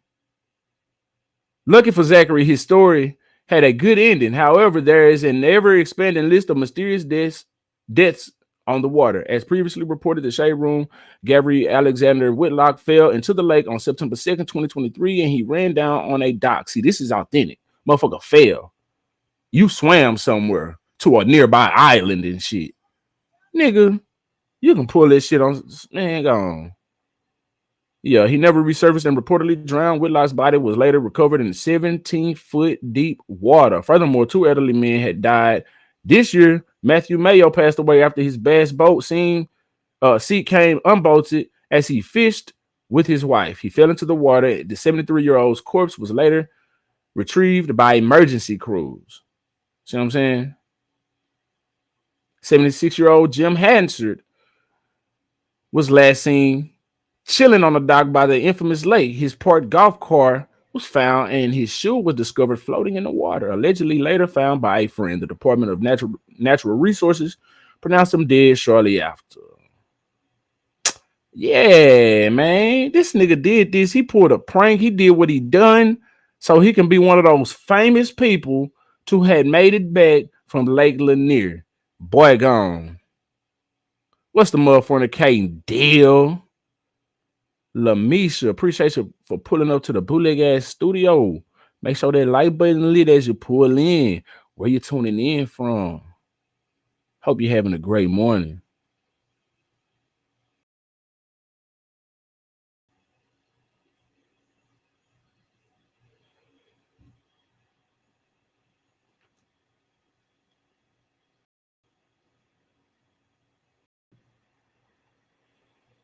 I do y'all y'all do y'all fornicate with them rap snacks? Man, I fornicate with them rap snacks, y'all. Like the chips. I like the ones with Nicki on there. I think I like the ones with Cardi on there, if I'm not mistaken. I like the ones with Lil Baby on there. Whatever them flavors is, they all got a different flavor. But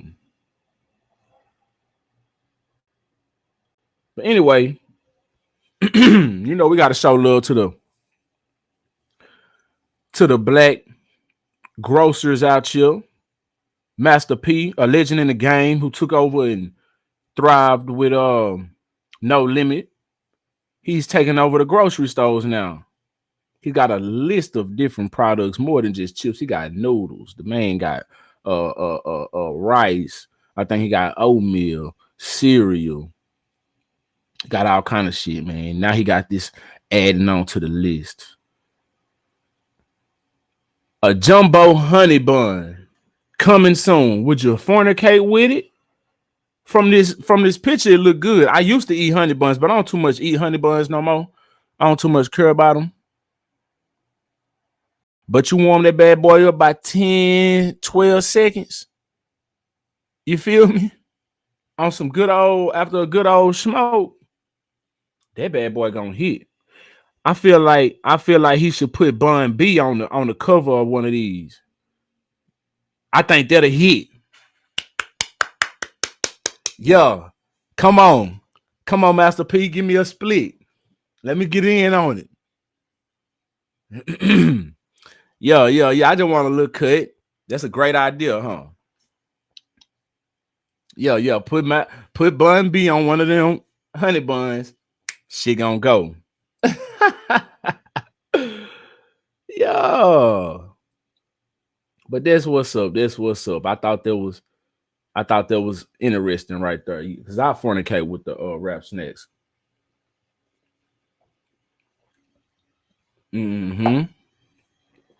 Speaking of rap though, we got YNW Melly.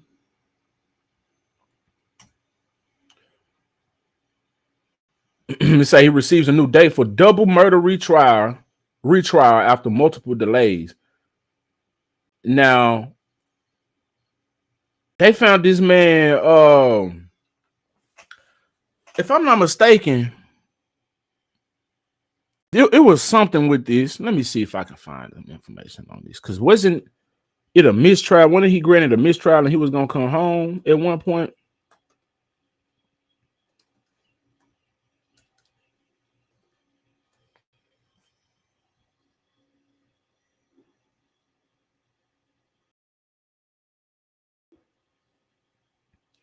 So, right here, according to AP News, this was back in 2023, July 22nd, 2023, right here. This was when this was published, right? It say murder trial of rapper YNW Melly ends in mistrial after jury deadlocks. Retrial likely. So if it was a mistrial, does that mean he was gonna come home?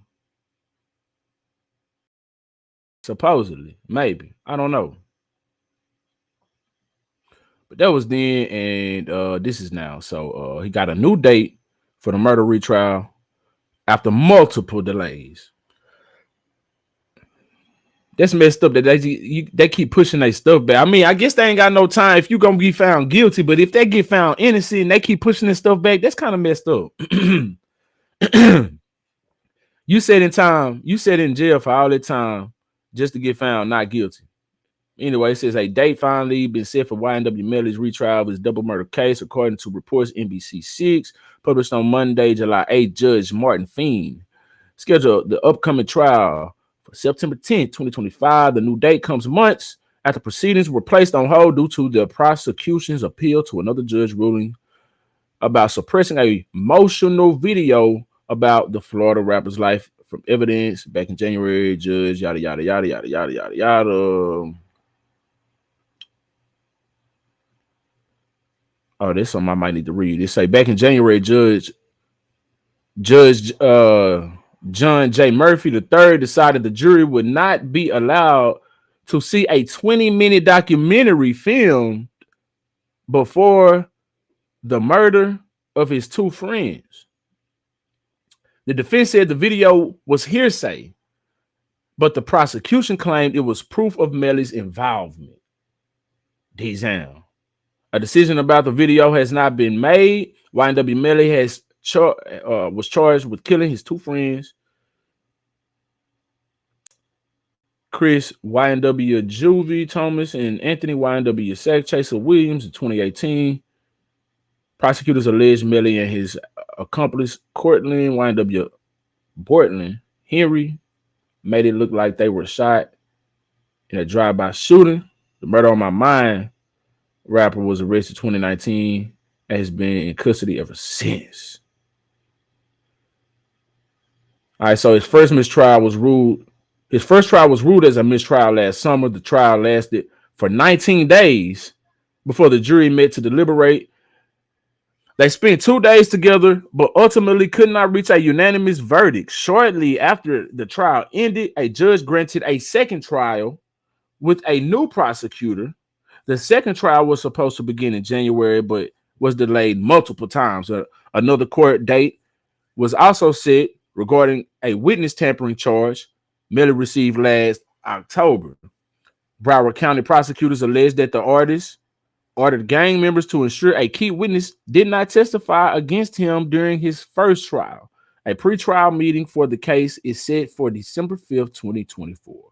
Okay, so that's why he keep getting all these damn mistrials. Shit like that. Okay.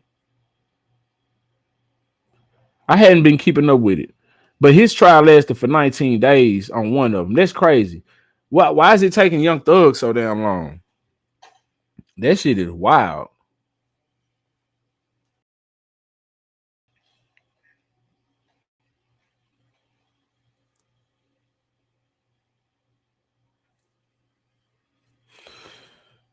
Yeah. Moving on along though. So that Kevin Hart situation. Says former friend files $12 million breach of contract lawsuit. Hey, y'all heard about this? What's going on with Kevin Hart, y'all?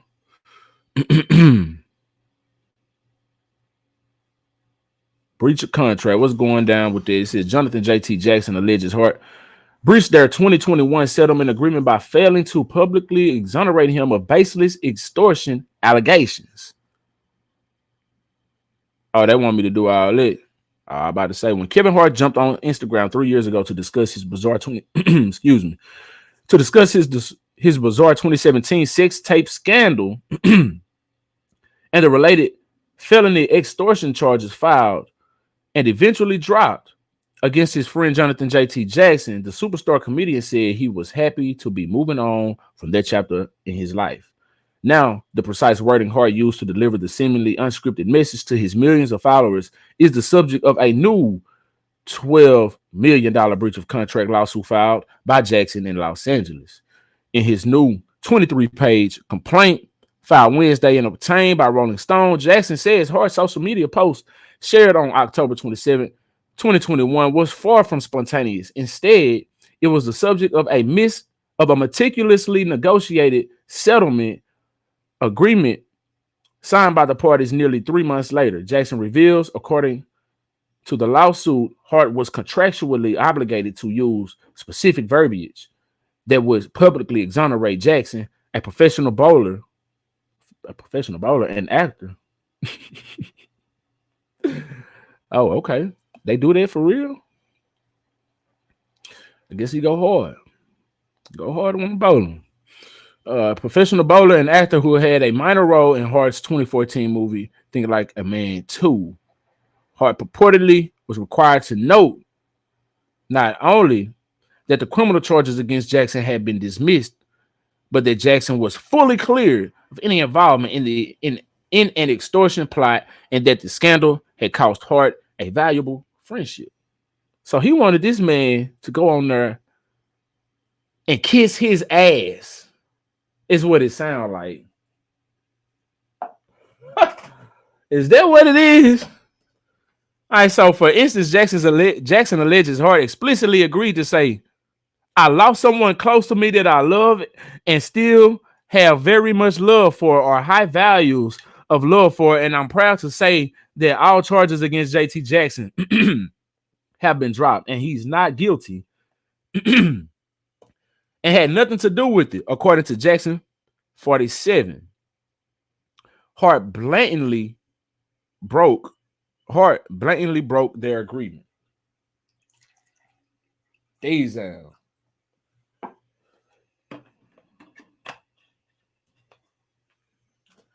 That's why I don't be believing a lot of these things that these celebrities say, do, anything.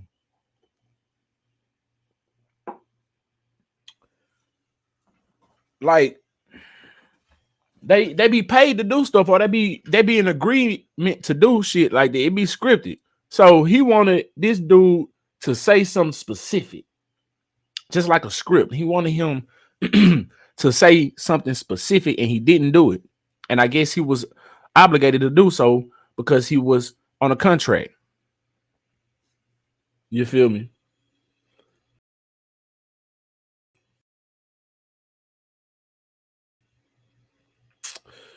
Anyway, talking about he broke their agreement. He mad at the motherfucker.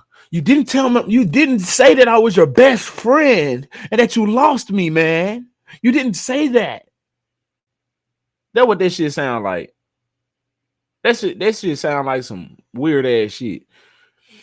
In his Instagram video, Hart instead said JT Jackson has recently been found not guilty. Excuse me. He had been found not guilty, and those charges have been dropped against him, and I can finally speak on what I once couldn't. Hart noted that their friendship was lost, but the statement appeared neutral. It's over, and I'm happy that it's over, he said about the saga. Hart did not include the line that Jackson had nothing to do with it. He wanted that man to just say everything like, shit, nigga, this is what you gonna say. Just like this. Tell him I was your best friend. I was your buddy. I was your pal. The wording of Hart's statement, meticulously negotiated and detailed in the contract, was crucial to repairing and remediating the severe damage inflicted upon plaintiff's reputation by the baseless extortion allegations that Hart aggressively promoted and publicized. Jackson's new lawsuit says the statement Hart ended up delivering, according to the complaint, dilutes this intent by framing the exoneration more as a conclusion to a chapter in Hart's own life rather than a clear and unequivocal exoneration of plaintiff.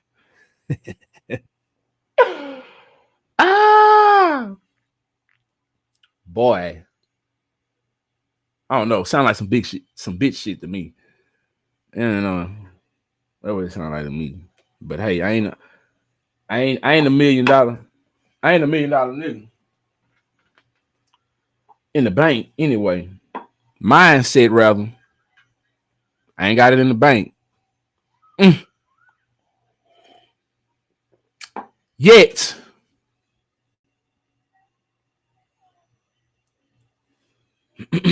Lamisha asked me what's my favorite rap snack chips. Oh, I don't know.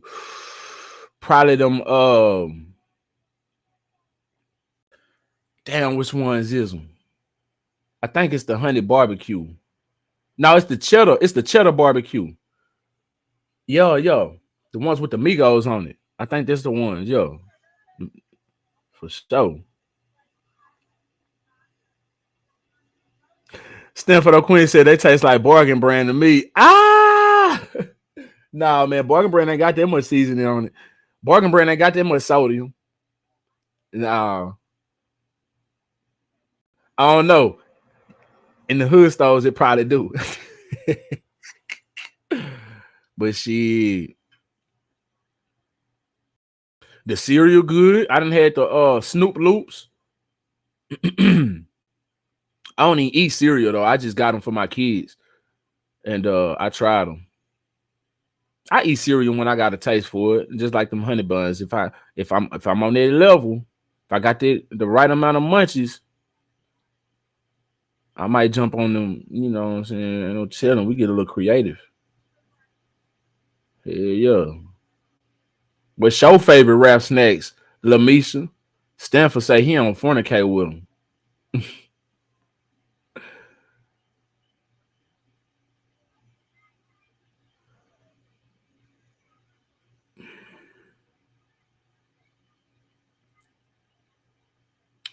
All right, so let's slide over here to my neck of the woods.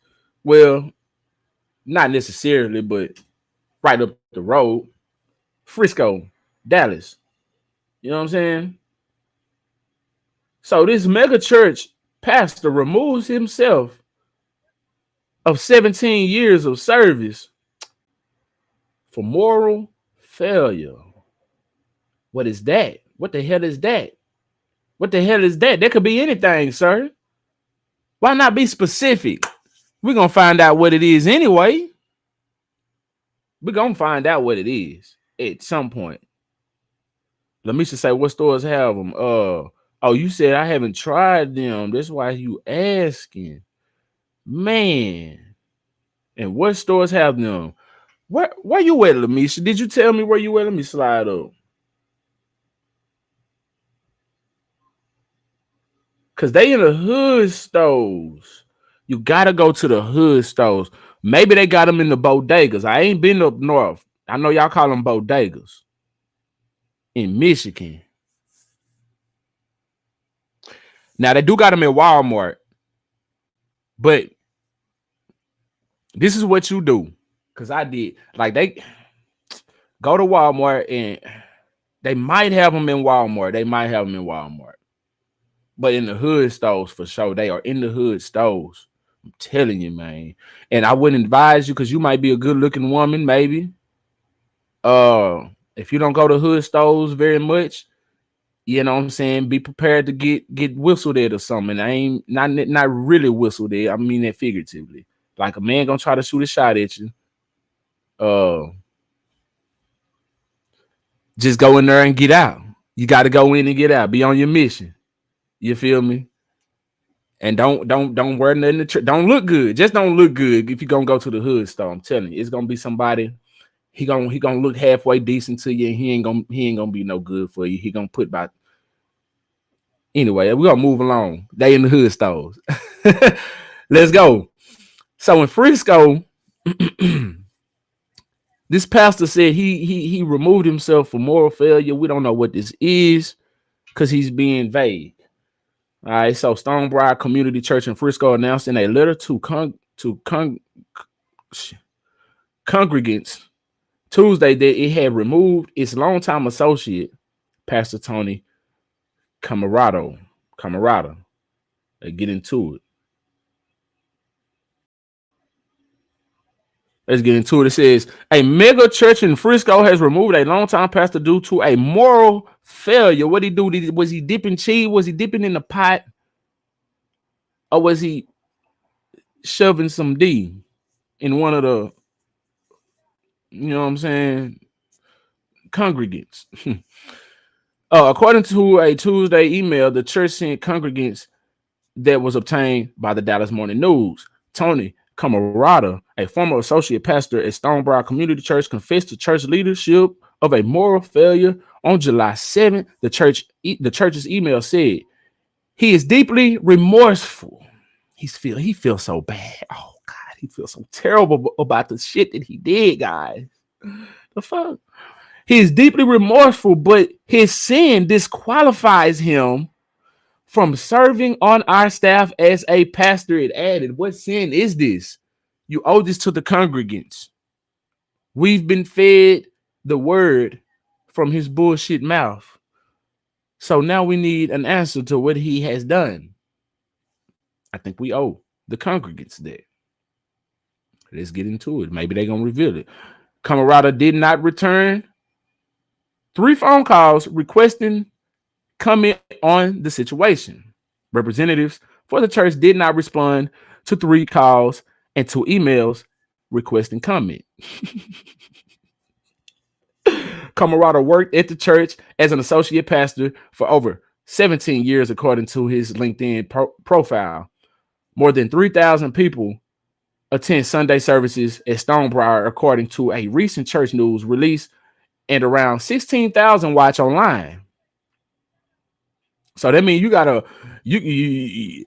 gotta not just disclose this in an email. Y'all might as well go public with it, because y'all got folks on YouTube watching too. Go and give it up to the public. The church's email did not describe the nature of the moral failure it said led to Camarado's removal, and urges readers not to speculate about it. How the hell you expect somebody not to speculate when they are left to speculate? We're just supposed to forget this shit. Forgive and forget. That's what they want us to do, as the good word says. That's what they want us to do. Now, baby. Who did he screw? Was it a kid? Was it a adult member? What did he do? If he's so remorseful and his sin disqualifies him, what did he do? Why y'all protecting him? The hell going on? It say, and please guard against giving the devil any foothold for more damage to our church through unnecessary speech and speculation. It read, this is a sad day, and we don't want the devil making it worse through any one of us in the days ahead. They're gonna use God and the devil any chance they get. Don't question God. Oh, no. Don't question. Don't ask no questions. And the devil did it. The devil did it. So they don't want any more damage to their church, but they don't want to give us the information on what he did. If you are going to disassociate yourself from this pastor, why not just go ahead and disclose this information on what he did? Or I guess maybe it's not. Maybe they're not obligated to do so because he's not charged with a crime. So I'm guessing it wasn't somebody underage. Because had it, maybe, because you know they like to sweep shit under the rug and hide things. And that's probably why they don't want to disclose the information. Because it was somebody underage and they shielding him. You see what I'm saying? Could be like the video I did yesterday of the man who supposedly messed with the 12-year-old when he was 21. And she said the church members was pretty much they forgave him after all of this, whatever. Like they was praising him. You see what I'm saying? So Is the church trying to protect this man from getting some charges? That's what it sounds like to me. We only left to speculate. We're gonna speculate since they don't want us to do it. I'm gonna say that he screwed. I'm gonna allegedly say, I'm gonna think in my mind that he screwed somebody underage. That's what I'm thinking. He might have not have done that, but we left to speculate. Says the church's email has received criticism on social media. A screenshot of the email obtained by the blogger Amy Smith and posted to a Frisco Reddit group has received over 100 comments so far, with a number of people taking issue with the request not to talk or speculate about the situation. Like most people would, like common sense people would. Oh, and if you want to find out if the moral failing hurt anyone, you're only helping the devil. User Crow J wrote, ironic how anything bad that happens is the devil and not the pastor's fault. And the church member is supposed to just not talk about the sin because that would be spreading the devil. User Red KOW wrote, yep, so similar to what I just said. Stonebriar underwent a leadership transition earlier this year. The church's longtime pastor Chuck Swindoll announced he was stepping down as senior pastor in April, and his successor, Jonathan Murphy, took over as senior pastor on May 1st. Well, that's dead. Yup. That's dead.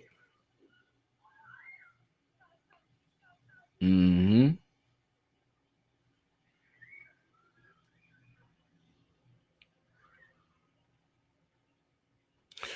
All right.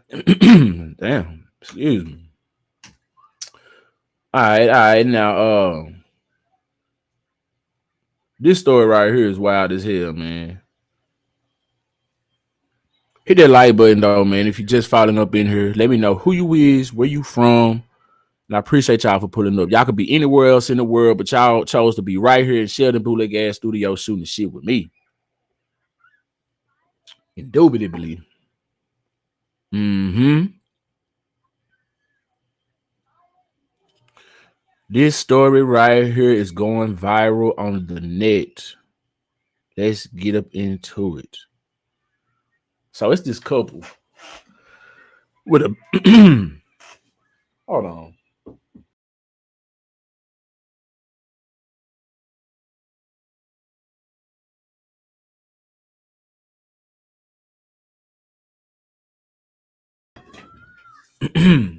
All right, I just had to, you know what I'm saying, clear my airways. It's this couple that's going viral on the net for a big age gap that they have. You know, it's an interracial couple. And let's get into it. Says viral age gap. Couple opens up about their surrogacy journey gone wrong. The hell going down? So they're trying to have a kid. And he can't juice that thing up because them eggs is past menopause. It's over with. And it's definitely over with. I mean, look. Come on now. It's dry. Look at it. Come on now. Her eggs look like her, dried up and droopy and raisins looking. Come on. Can't nothing. So they got to go through a surrogate. And that's what they doing. God bless them. That's what they want. But just off of it, man, is it some money involved? Do she got some bread? They got to have some bread to have a surrogate. To have a surrogate. Because you just can't go get no surrogate. Or do the insurance cover some surrogate? Who got some insurance, though? Got to have some good. Somebody got some bread, and it's probably her. Mm-hmm. That boy trying to lock that wheel in. Let's get into it. In 2023, Karan and Cheryl McCain went viral after showing off their 37-year age gap on TikTok. Then in June, the couple revealed they were preparing to welcome their first child together via surrogacy. However, the pair's pregnancy bliss has now turned to dismay. The couple alleged that the surrogate they chose is putting their baby's life at risk. Say what? Now the shade room's Justin Carter is sitting down with the couple as they share their concern and investigate. Let's see if we can get this video to play. Hold up.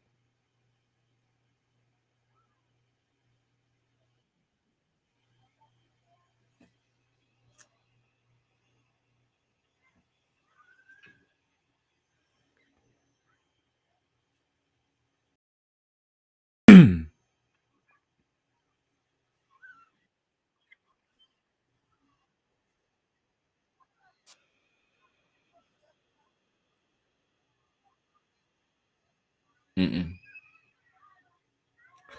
It don't want to play. It don't want to play.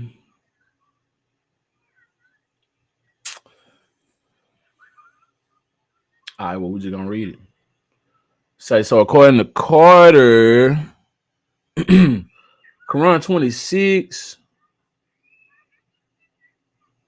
and Cheryl 64 have been documenting their surrogacy journey on social media. However, their blissful period has now hit rocky waters. On Father's Day, the pregnant surrogate reportedly informed the couple that she was no longer interested in doing this anymore. For what? Are you already pregnant and now you don't want to do it no more? You want to keep the baby? Is that what it is? Or you just don't want to get impregnated no more? You ain't with it. So for the last 2 weeks, I've been going through hell, literally hell. Oh, she want to pull a plug. She's trying to snip. She's trying to get that baby vacuumed up out of there. Oh, that's why she said they putting the baby life at risk. Oh, these because she going through hell through these pregnancy sicknesses is probably what it is. I'm just speculating. Let's get into it. It says Quran told his followers before breaking down in tears in a recent TikTok. I don't know if she's going to KILL my baby or what, but right now at this point I just need prayer. I need peace because I'm tired of fighting for something I've been wanting for so effing long. I'm beginning to smell. You smell it? Nah, it ain't me. I'm smelling some bullshit. I feel like they're trying to do this to garner up all these people to watch them, to feel so bad and watch their story for the attention, for clout. Yeah. Why the hell she want to pull the plug now? She done agreed to do it. Now, all of a sudden, I've been going through hell. I don't want to do it anymore. Quit it.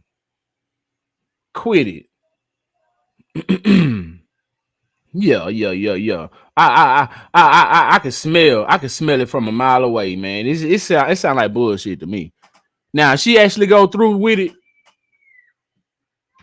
then I believe it.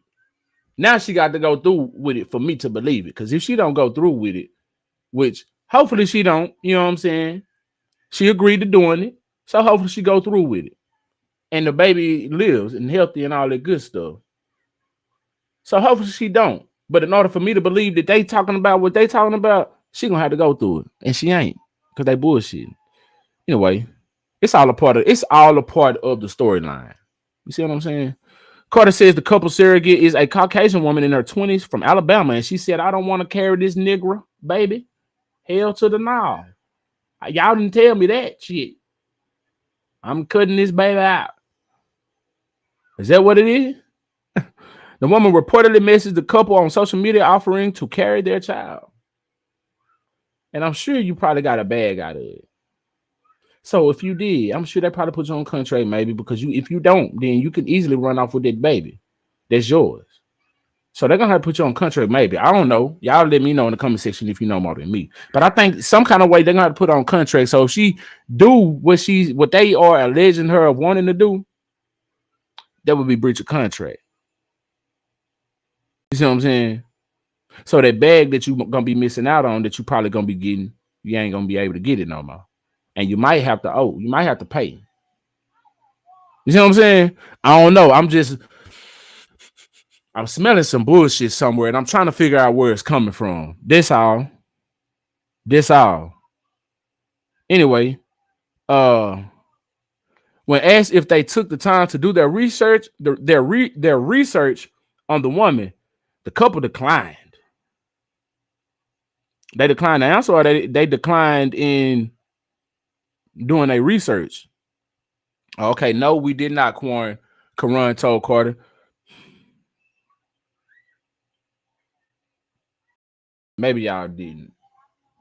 Maybe y'all didn't, but I would think that one would do their proper research on somebody that they want to carry their child.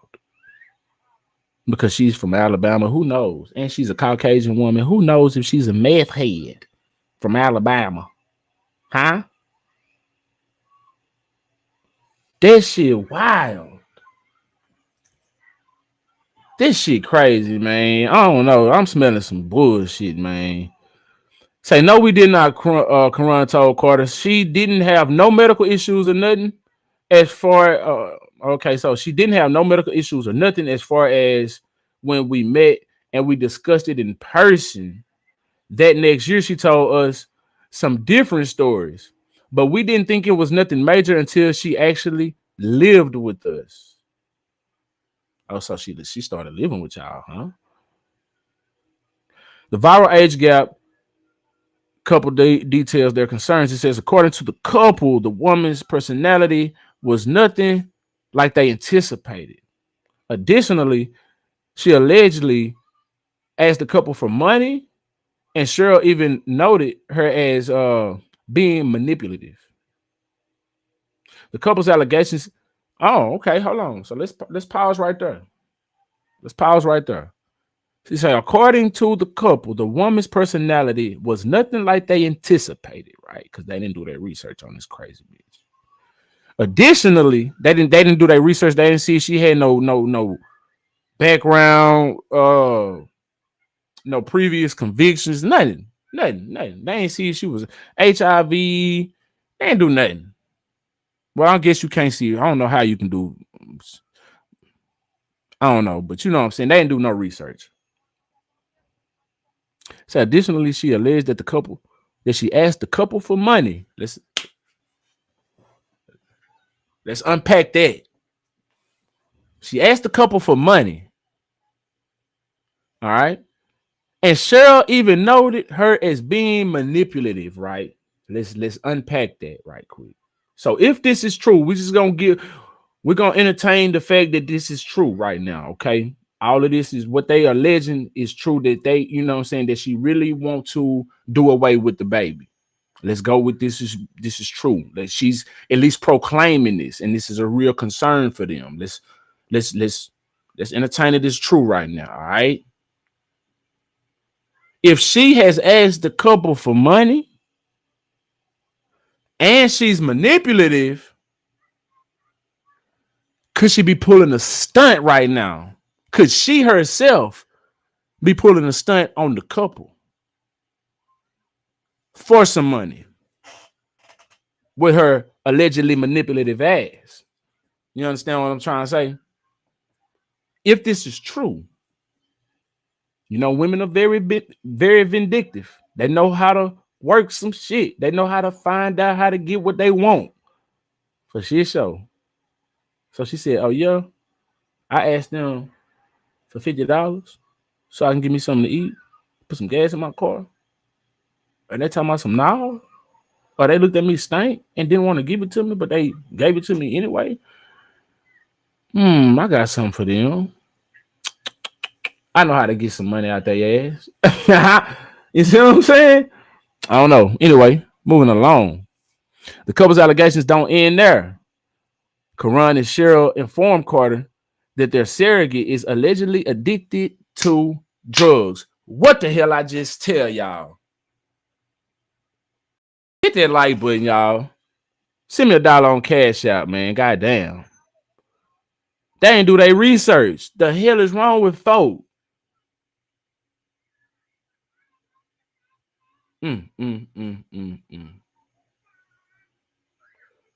Damn. Let me see if I can find this on YouTube. That be look like What's that comedian name? What's that woman comedian name? Tiffany Haddish. Hold on, let me see if I can find this on YouTube real quick. Hit that like button. Let me know who you is, where you from, if you just following up in here.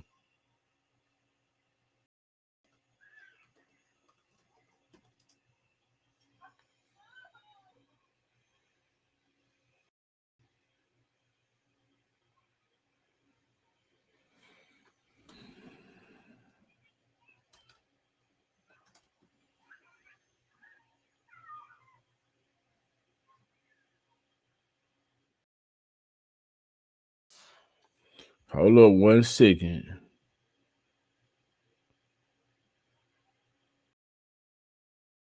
Let's see if this gonna play right quick.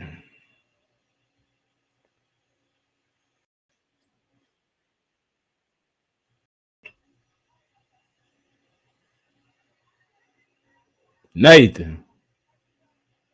But it's crazy.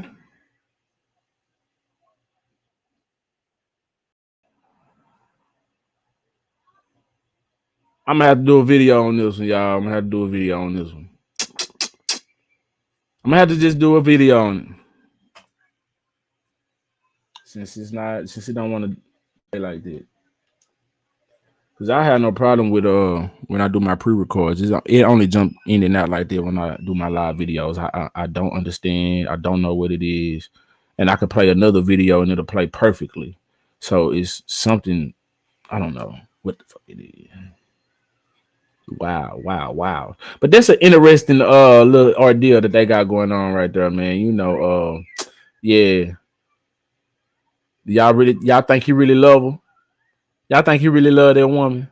And he want to be with her? You think he in it for the money? It got to be some money, cause who paying for the surrogate? How the hell you get a surrogate? What the hell do they even do with the woman part? I know we all know what they do with the man. They can just put the juice anywhere. So they take the woman's egg. What do they take from the woman?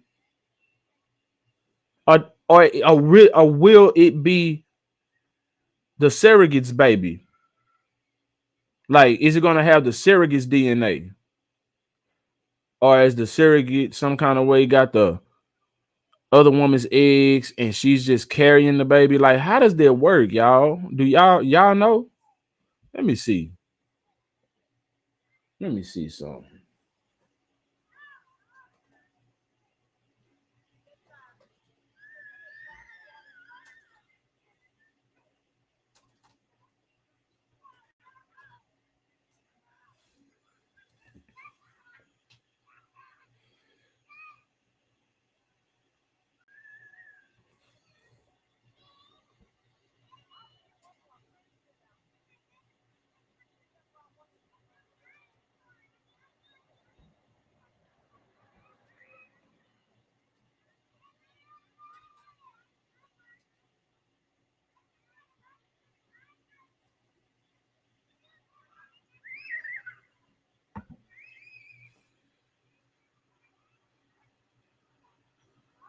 Let me see if this video gonna play, y'all.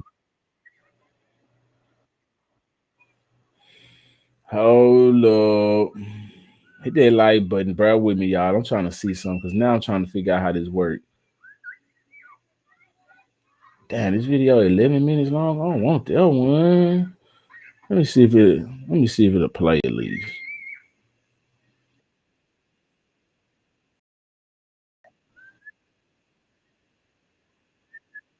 Nope. No, not even playing. Cool.